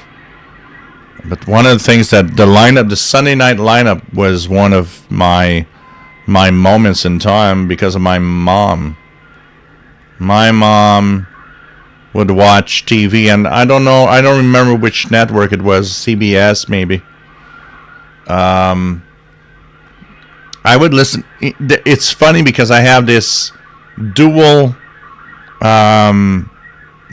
broadcast in my head. I would listen to the Sunday night shortwave. I was on Radio RSA South Africa,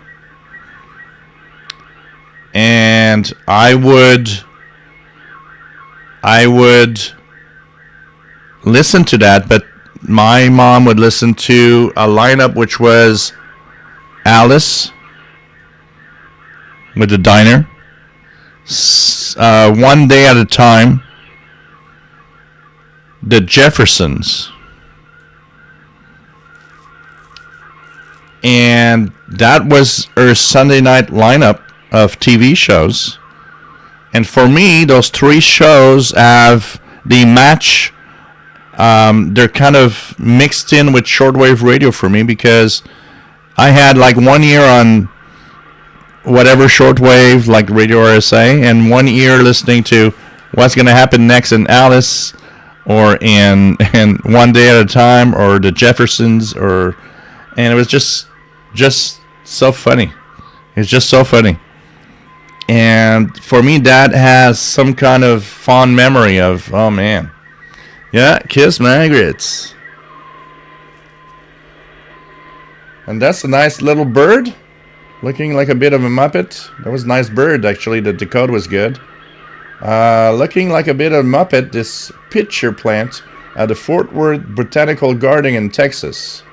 So, okay, another one coming up, another picture.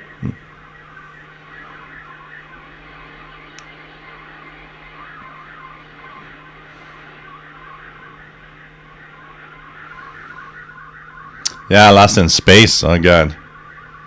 Lost in Space. Danger. Danger. Oh, man.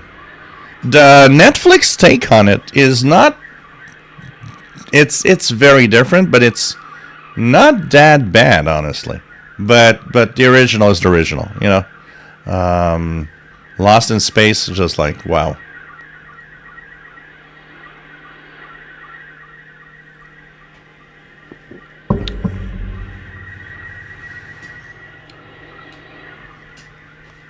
It's like Gilligan's Island. The Love Boat. Oh, man. I remember my parents would go for a weekend. I'd be alone as a teenager at home, and I would go through the channels, and it was like, wow, The Love Boat. Okay, let's check that out, The Love Boat. Yeah, that's not bad. So what's next? Our painting of the week is going to be... What?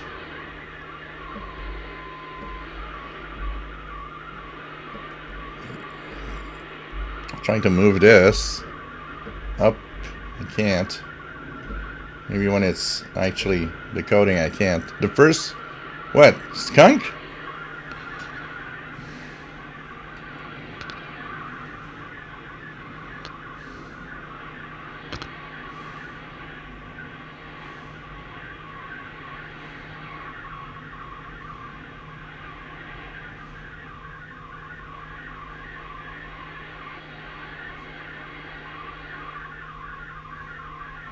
We had here Andrew Galloway's talking about the old sci-fi movies. We had, you know, remember when stations would shut down at night? Because we had that before. In the 70s and 80s, the local stations would shut down at like midnight, 1 a.m., and would actually come back in the morning. So one of our local stations in Montreal would actually have two things happening in the year. One was a all-night science-fi movies, and the other one was an all-night music videos. And both of them, I would invite my friends, and we would have, like, you know, soft drinks and chips and candy and all sorts of stuff, and we would just spend the night watching those. And that's where I remember seeing for the first time the original War of the Worlds, which freaked me out. But man, that was so cool. It's like, okay, we got War of the Worlds at 5 in the morning and this other movie at 3 in the morning, and it was just so cool. And it was with my friends. Half of my friends were sleeping. And I was like, sometimes I would sleep. Sometimes I was like, oh no, I'm up. I want to see this movie. But oh man, it was so cool. Because I mean, the channels were shut down at like 1 a.m. It existed back in the day. Stations would shut down at some point at night. So here you go. If you want to have send a report, you can go to radiogram at verizon.net, and of course visit the different. So this was cool. This was a decode of the shortwave radiogram, and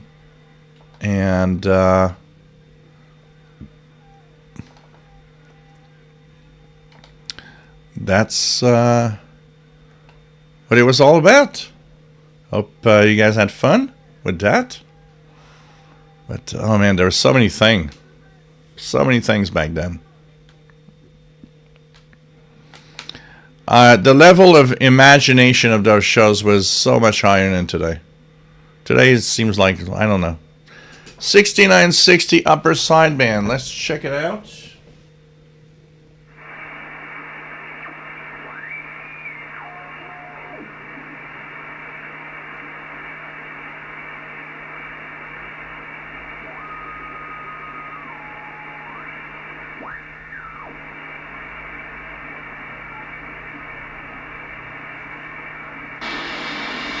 somebody on AM, and he seems to be on 6954 ish in AM mode. Fubar Radio 6954 AM mode. That's what I'm actually listening to or hearing here with a little bit of music in the background. So, London's got to feed 17 cats apparently. Oh man. Take care, Bert. Always nice to have you on board. I will go pee and take a little bit of time to make sure everything's all right. Come back. If you like what I do, super chat, guys. Come on, please. And you know what? If you've never donated before, how about thinking about it? You're here all the time. I guess you like what I do. So if you're here all the time and like what I do, maybe it's time to do a little something. Say, hey, I'm grateful for what you do, whatever amount you can give. It's there's a reason I'm here. There's a reason you are here. And if you're having fun, nothing ain't free in life. Cable's not free. Internet's not free. I got to update equipment all the time. It costs me money buying new radios to have reviews for you guys. I do have some free, but a lot of them I buy with my own pocket money.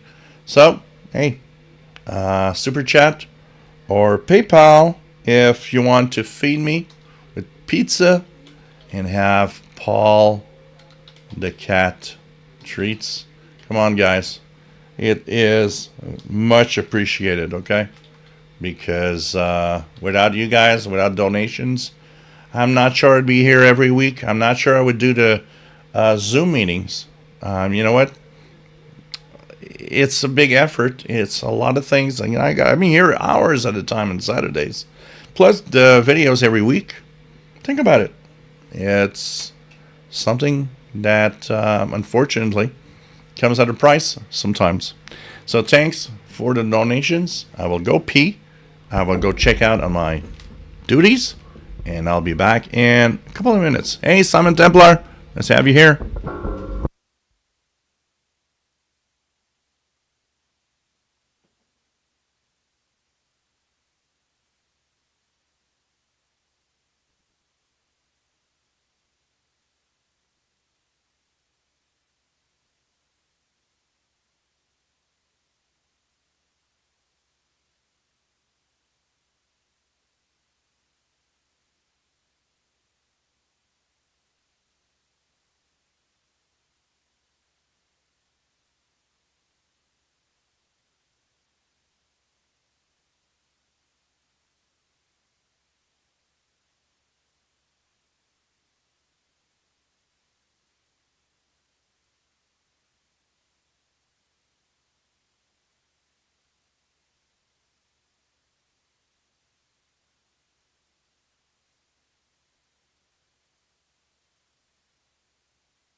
And we are back. So,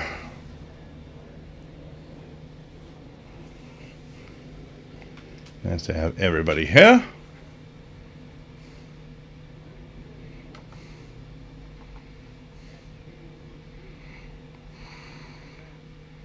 Japanese versions of Spider-Man. Oh boy. Okay. Yeah, 6953. Mine looks more like 695. Well, let's check it out here.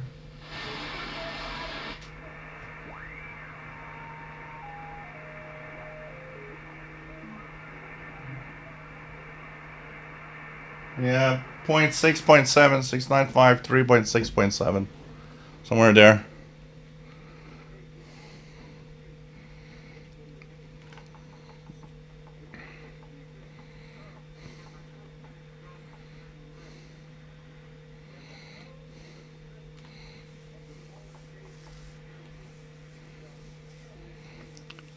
Andrew Galloway, thank you so much for the donation. Much appreciated. Like I said, everybody that donates is in the next drawing. Andrew is a big winner last week of a donation of a CIDX membership. So it's what you could win in the near future if you donate.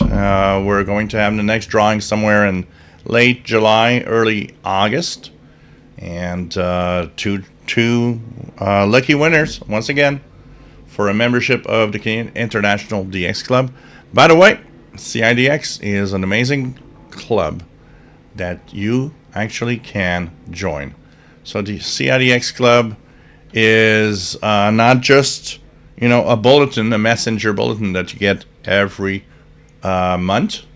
It's also a club. You're part of a club, and there's a Zoom meeting every month where we join each other, talk about stuff, radio stuff, and just have fun with radio. So what I would say is, if you want to have a sample copy of the CIDX Messenger, if you've never asked before, want to know what it looks like, you know what? You can ask for a sample copy, and the sample copy of CIDX Messenger will have the June 1. I'm part of the lineup. I'm actually do the utility column, and so this is where you can get a sample at cidxclub.ca. And of course, if you want to join in after that, well, $10 a year, 25 3 years. You're part of a club. You're a member of a radio club. It might say Canadian International DX Club, but it's like the loggings, the stuff in it is worldwide. It's not just local stuff. It's really around the world. Okay, so don't worry that it might be too local for you. It's not Canadian only. It's really worldwide stuff. There's a logging column. There's my utility column, amateur radio column. There's all sorts of news and info about stuff in there. Radio basics. There's the pirate column by Brian Penny, which is very big this month, and many pages. Very interesting QSL column by Mika Dalmage. There's a Shortwave logbook. There's the World English Survey. So if you want to know what's on at any time on Shortwave, we have all that information in there. There's a Glenn Hauser's World of Radio update. There's the Shortwave station resources online that you can find out. DX program radio guide. Not just listening, stuff that is not on Shortwave, but has to do with radio and so on. So check it out. Might be interesting, and you never know.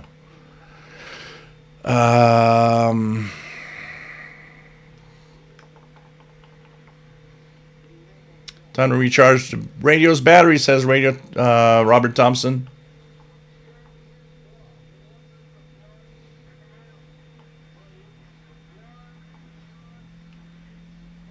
Thank you, Endines, for the donation.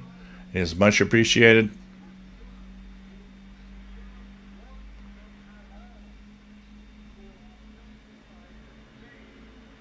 Yeah, lots of stuff. Lots of stuff that you know, and sometimes it's the we have this mix of you know, memories of long time ago and the shortwave hobby, how we did it, depending on where we were and how we did it.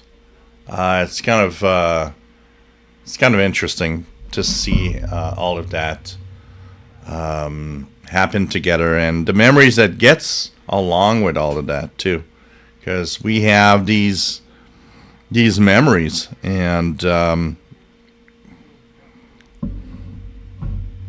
it's I think it's there forever. It's like we listened to the radio and we saw things we didn't see before.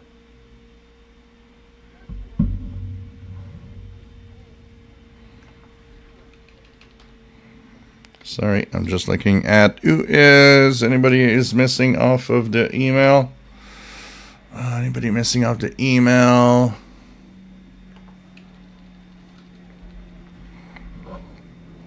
Check it out here.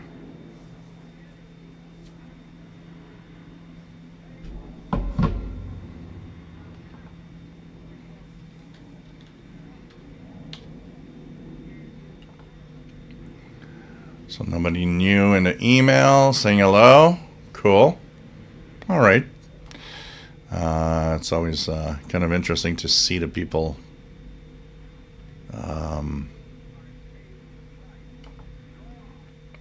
say through email, because sometimes I don't look at the emails and people are like, I see after the live show is like, oh, somebody said hi, like our friend earlier. So I'm sure I don't want to miss out on anything.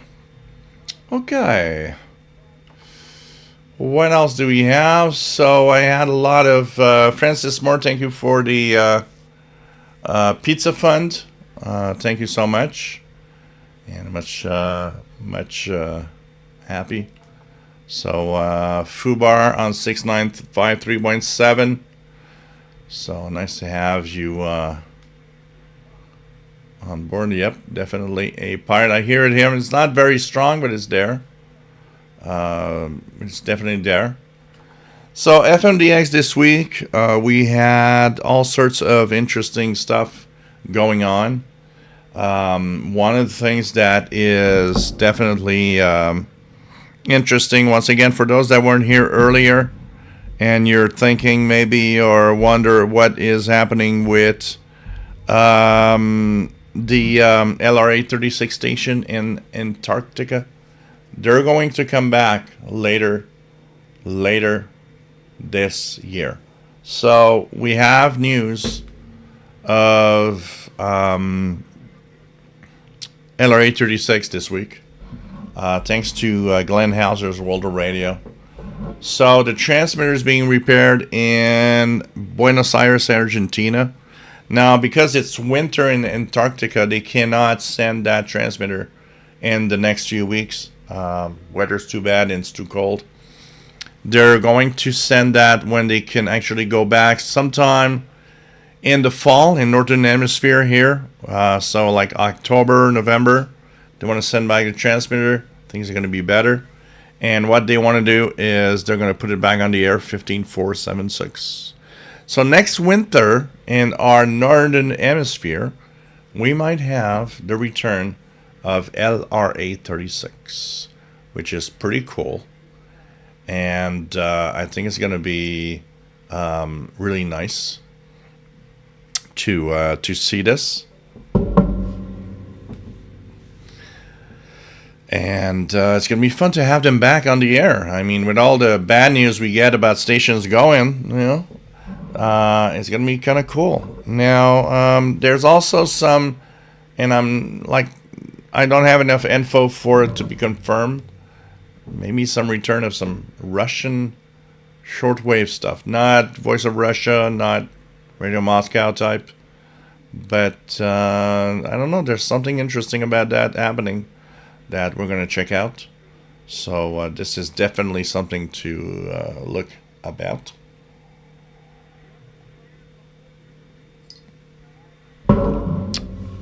You know what, Sheila? I think whoever is here, we were all pretty much geeky in our lifetime. I mean, anybody that's here, we were geeky. Come on. Sheila Lessal, yeah. Absolutely loved my high school classes in biology, chemistry, and physics. You know, I did sports and everything. I played baseball and I played hockey. But with friends in a way that was decided in advance, I hated the gym class, honestly. Gym class here would be doing things I don't want. They would be like, me playing games that I just like. They would have me playing soccer or football in Europe. You guys in Europe call it football. Here we call it soccer because football here is like American football. But I didn't want to do that. I don't want to play soccer. I don't care for that. And it's fine if you like it and love it. I mean, we do have a team here in Montreal and everything. But I had way more fun playing hockey and baseball with friends, making groups, making like a team outside of. For me, gym class was just boring. But hey, physics class, chemistry, yeah, that was so cool. And everybody's like, yeah, so you dig these classes and you hate gym. Yeah, I hate gym class. Every time it was a gym class time, I was like, oh, boring for an hour and 10 minutes. Because our classes here lasted 1 hour and 10 minutes. So I was like, yeah, 1 hour and 10 minutes of boring time. Yeah. Oh, you're going to be on the team. Yeah, cool. I'm going to kick that freaking ball. And it's not that, because, geeky people are not necessarily sportsy people. I'm kind of a hybrid guy. I'm a guy that is geeky but likes to do some sports also to keep in shape and all of that. And so, but I didn't want to be pushed into, you're doing this. And I guess it goes with my temper, the way I am, being pushed into something I don't want to be. So it's like, so you're in the soccer class. I was like, what? Whoa, what happened? I'm in something I don't want to do, and I got to be there for the whole freaking. Please. This is the boring. I like, and I wasn't good at it too. I wasn't freaking good at it. So it's like, not only are you pushing me in something I don't want, I'm freaking bad at it. And everybody's just like judging me as like, yeah, he's the bad guy. We don't want in our team. Yeah, okay. Yeah, that's fun.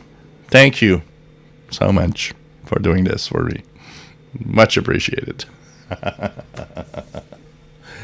Oh, man. That was like, brutal. I was like going to gym class. Every time we'd go to gym class, my mom would say, "What? You look like crap." I look like crap because I don't want to do the freaking gym class. I'm going to now. But the geek in me with the radio in me was like, okay, hang in there. There's 4 classes today.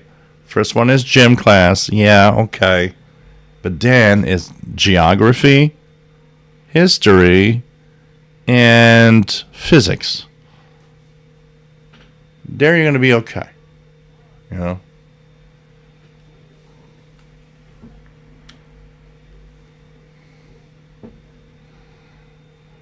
Oh, man. Thank you, B. Gentry, for the donation. Much appreciated.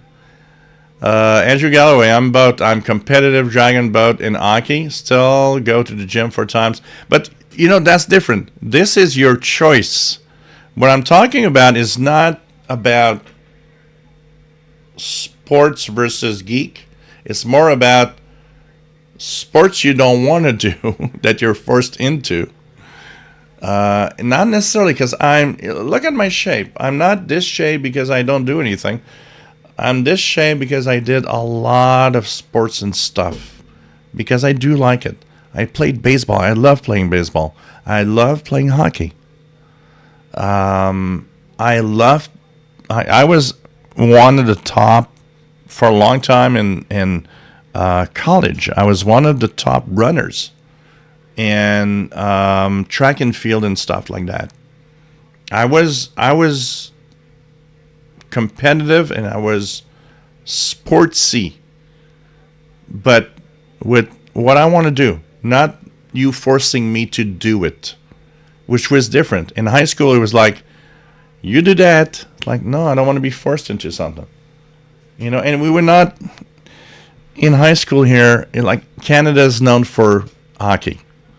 In high school, I had a Egyptian high school gym teacher. He wanted me to play soccer, handball, and it's like, I don't want to do that freaking stuff. I'm not a handball, I'm not a soccer guy.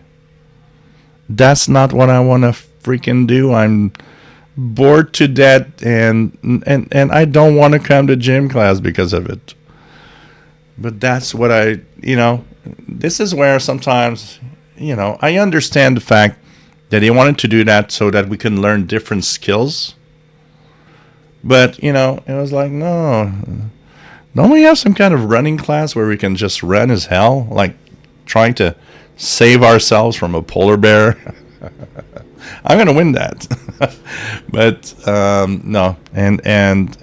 But it's not, I'm hybrid. I know that a lot of geeky people are zero sports. I'm very hybrid in there. I'm geek, but I like to play hard too. And so this is what brought me the shoulders I have here. It's like I would do a lot of sports that and I was okay with that. And I'm a competition guy. So bring me something I can win. Let's go for it. That always been a little bit who I am. But I had some friends that were like zero geeky. They were tons geeky, but zero sports. I was like, how can you do that? And I was like, no, I like it. I'm okay. Yeah, I'm going to win. Yeah, I'm going to beat that bastard. I remember there was one guy that I hated all the time. It was like, I want to beat that bastard. It's like, but you like computers and radio and electronics and science and but I still want to beat that bastard. That was me. I'm still today, but I'm 56. I don't do enough sports. I need to lose my belly. I need to. How many times I sit down in a week? I'm like, okay, bring back that young body you had. Stop drinking and go for it. Just like get back and to not just that, to live older. It's like just take time to relax and do stuff. But oh man, old radios did 4 touchdowns in one game, so you should do it too. Yeah, exactly. It's like that, And guys, after being in the Adirondacks, I respect Canadians. You guys are tough when it comes to outdoors and resisting weather. Oh man, it's. I would go up north. We would go do racket and oh man, we would go for hikes and midwinter, and it was like minus 25, and we would go back to the shack and just like it was like, okay, the shack is no electricity. It's like, who's gonna put wood in the stove? Yep, half naked at minus 20, putting wood in the stove. That's how tough we are. We are tough. Like, not everybody's tough, but, you know. 50 for a cow. We had battle ball and, before we continue, dodgeball. Dodgeball. Kenneth. Kenneth says if you can dodge a wrench, you can dodge a ball. I'm not sure between a wrench and a dodgeball in your face. I still remember the sound and the smell of the freaking dodgeball. And back in the day. I got it a few times in the face, I can tell you that. A couple of guys didn't like me, so it's like they were always like, I'm gonna get it in your freaking face.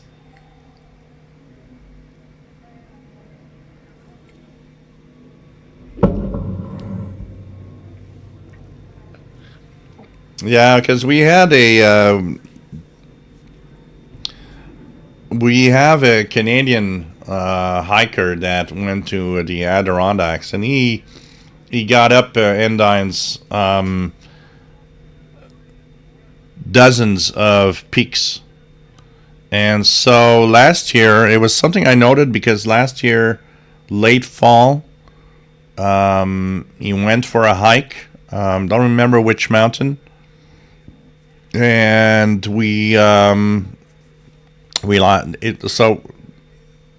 we didn't see him again. There was no contact. Family was worried what happened, and they, like a 8 or 9 days, rangers were trying to find him, but the weather was getting bad and badder, and so they just stopped.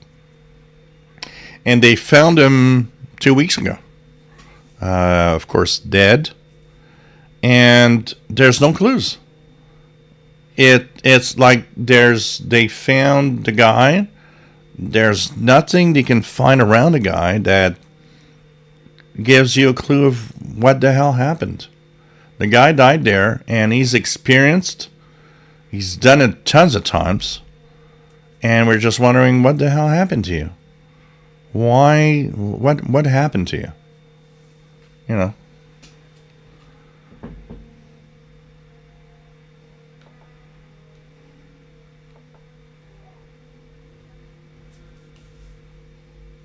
So it's like, I don't know, what did happen to you? And I was curious because when I saw the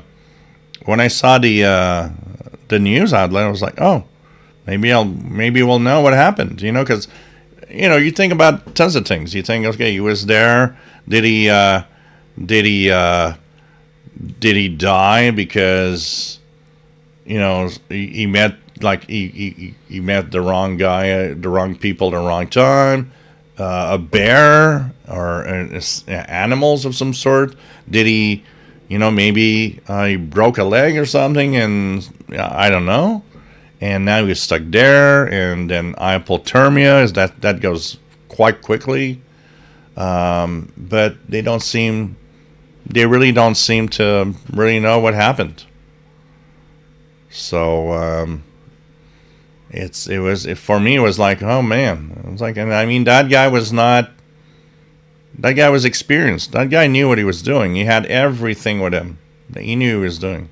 They found his cell phone very close to the top of the mountain.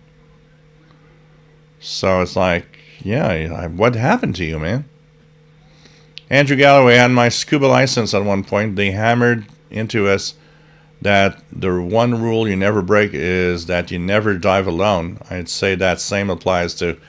I did think about that also, Andrew. You never do things like that alone. Definitely.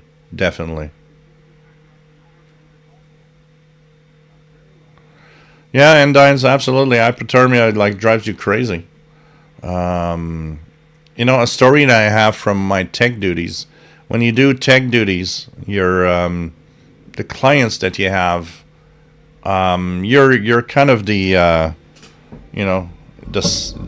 don't know, you're the guru. You're the guy that they will tell stories that they never told anyone. I went to this lady. She's a she's one of those ladies that sells, homes and houses and stuff. I forget the name of it in English. She's a real estate agent. And I mean, I've been there so many times, and she's like, she knows what she's doing. She knows, like, you see that she's the girl in command. And one day, it's very long. What I'm doing, I need to reinstall Windows, and it's super long. And she starts talking to me, and she says, I'm going to Mexico in a month. And she says, I'm not totally sure, I'm okay with it. And I said, well, why is that? And she starts telling me that she went to Mexico 10 years before with her husband. They went scuba diving. And she is expert in scuba diving, but not her husband back in the day. And there was a current, a very strong current. And even her, very experienced, barely got out of there, but her husband drowned. And she was telling me, like it was so interesting to see somebody open up to someone she doesn't know, how she's going back to kind of deal with the fears of all of it with her new boyfriend.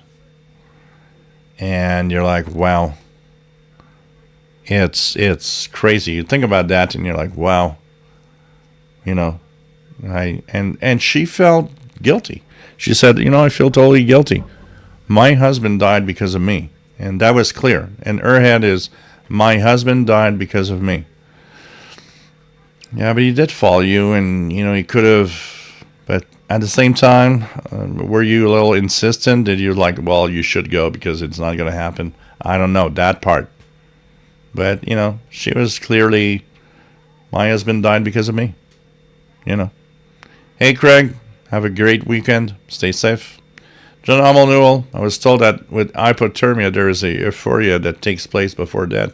Oh, absolutely. Anything that hypothermia, anything that where oxygen isn't at a very high level in your brain, you kind of go into this state, which honestly is probably okay, because instead of suffering, you're kind of in that state where you just don't realize. If you're about to die anyways, it's probably better to just be in that state of whatever. But maybe it's a way of our brain of protecting us from the last moments when things don't go right, I mean, I took a chance, when we were talking about always being at least with somebody else.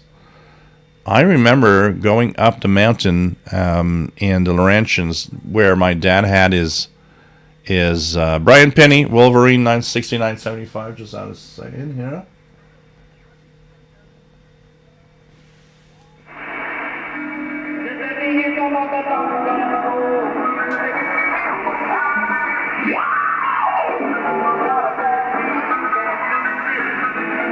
So 6975, very strong in Montreal, Wolverine Radio.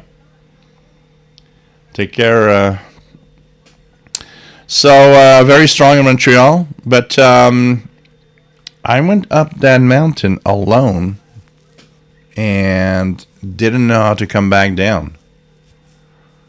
And I gotta tell you, I could have been in serious trouble if that happened back in the day. Honestly, because it was like I was really in a shock or in a moment where it's like, okay, where am I? Where do I go? I don't know how to go back, because I just, and there's no indication. And parts of the forest is like so dense. There are parts of the forest where you just don't have any space to go back down. It's just crazy.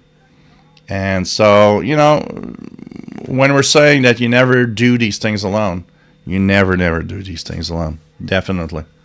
It's not a good idea. So, Radio Romania, 11620. Radio Romania, 11620. Is it coming in well? Thanked Romania for its support over the years in implementing multiple important projects in the field of education, science, and research. Radio Romania, 11620, coming in pretty well. So this is another station if you want to listen to Radio Romania. There's going to be Radio Slovakia via WRMI on 15770s. 770. So it's pretty cool. Wolverine on 6975. A few things to listen to.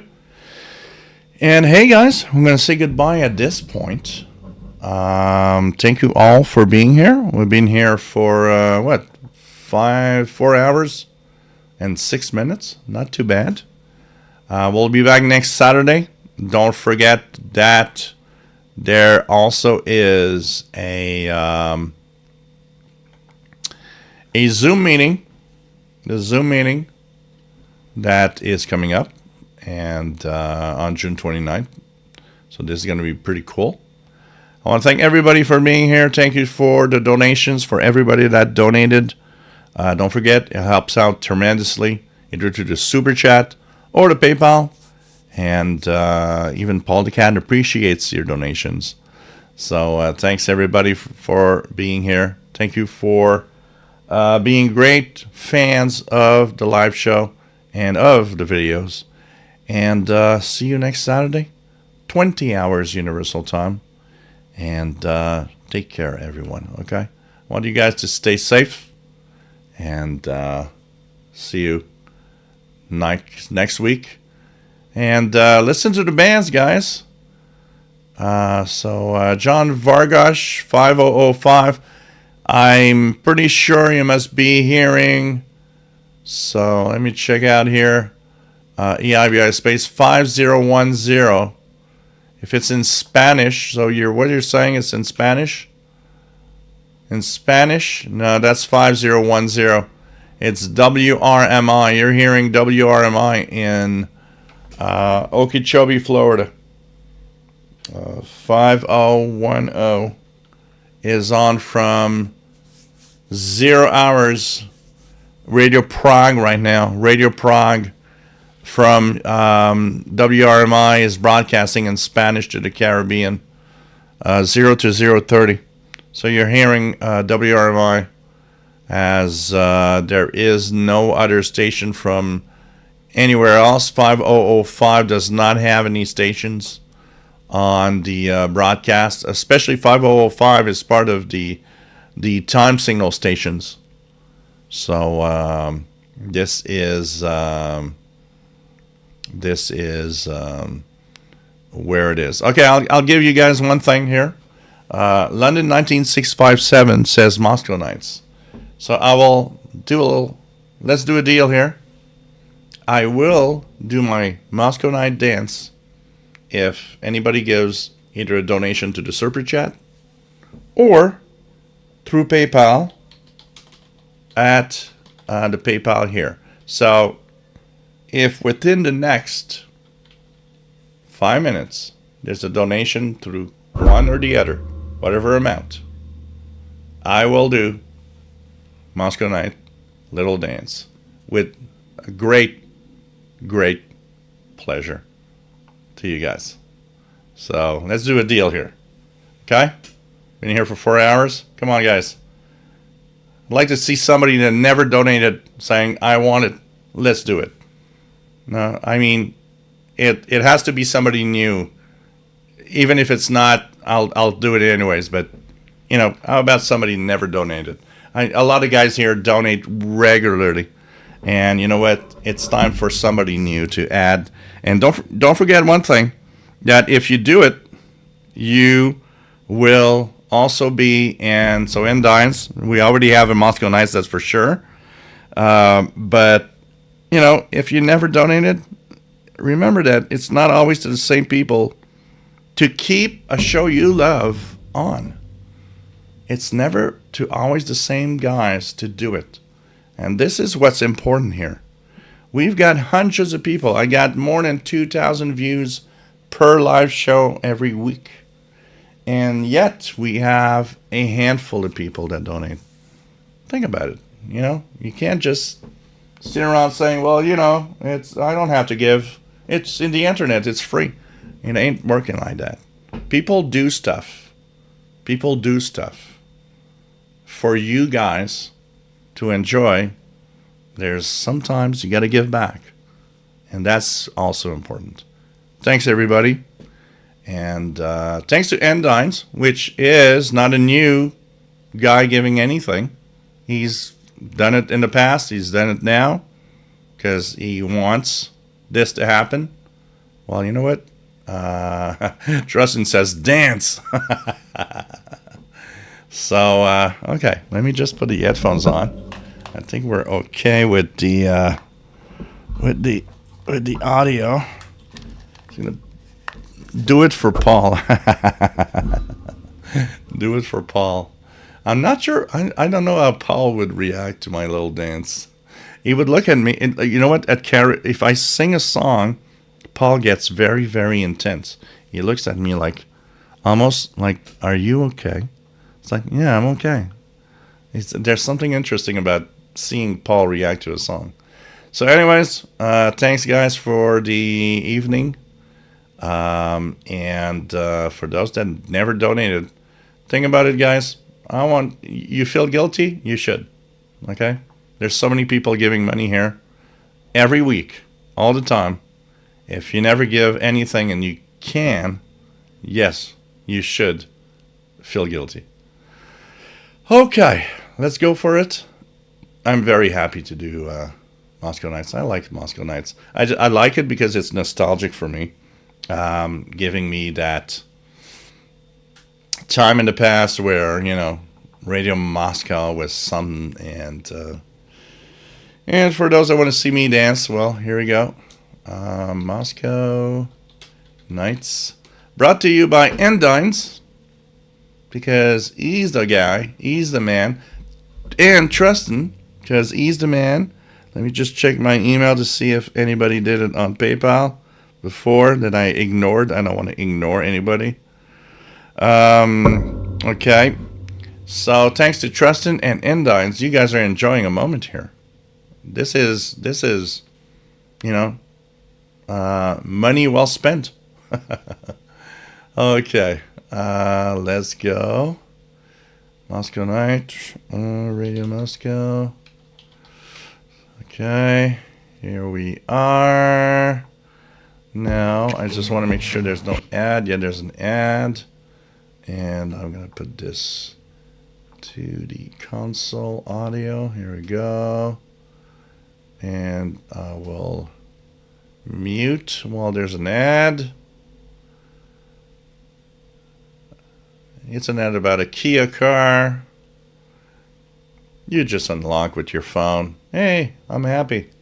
Unlock my car with a phone and get it hacked. Here we go, guys. It's for you. Let's put it from the start.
This is where I usually tell you guys one thing important.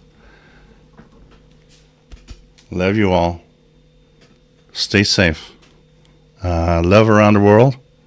And love shortwave and radio. Science. Take care, guys. Okay? I mean it when I say I love you all. I want to see you back next week. Take care, guys.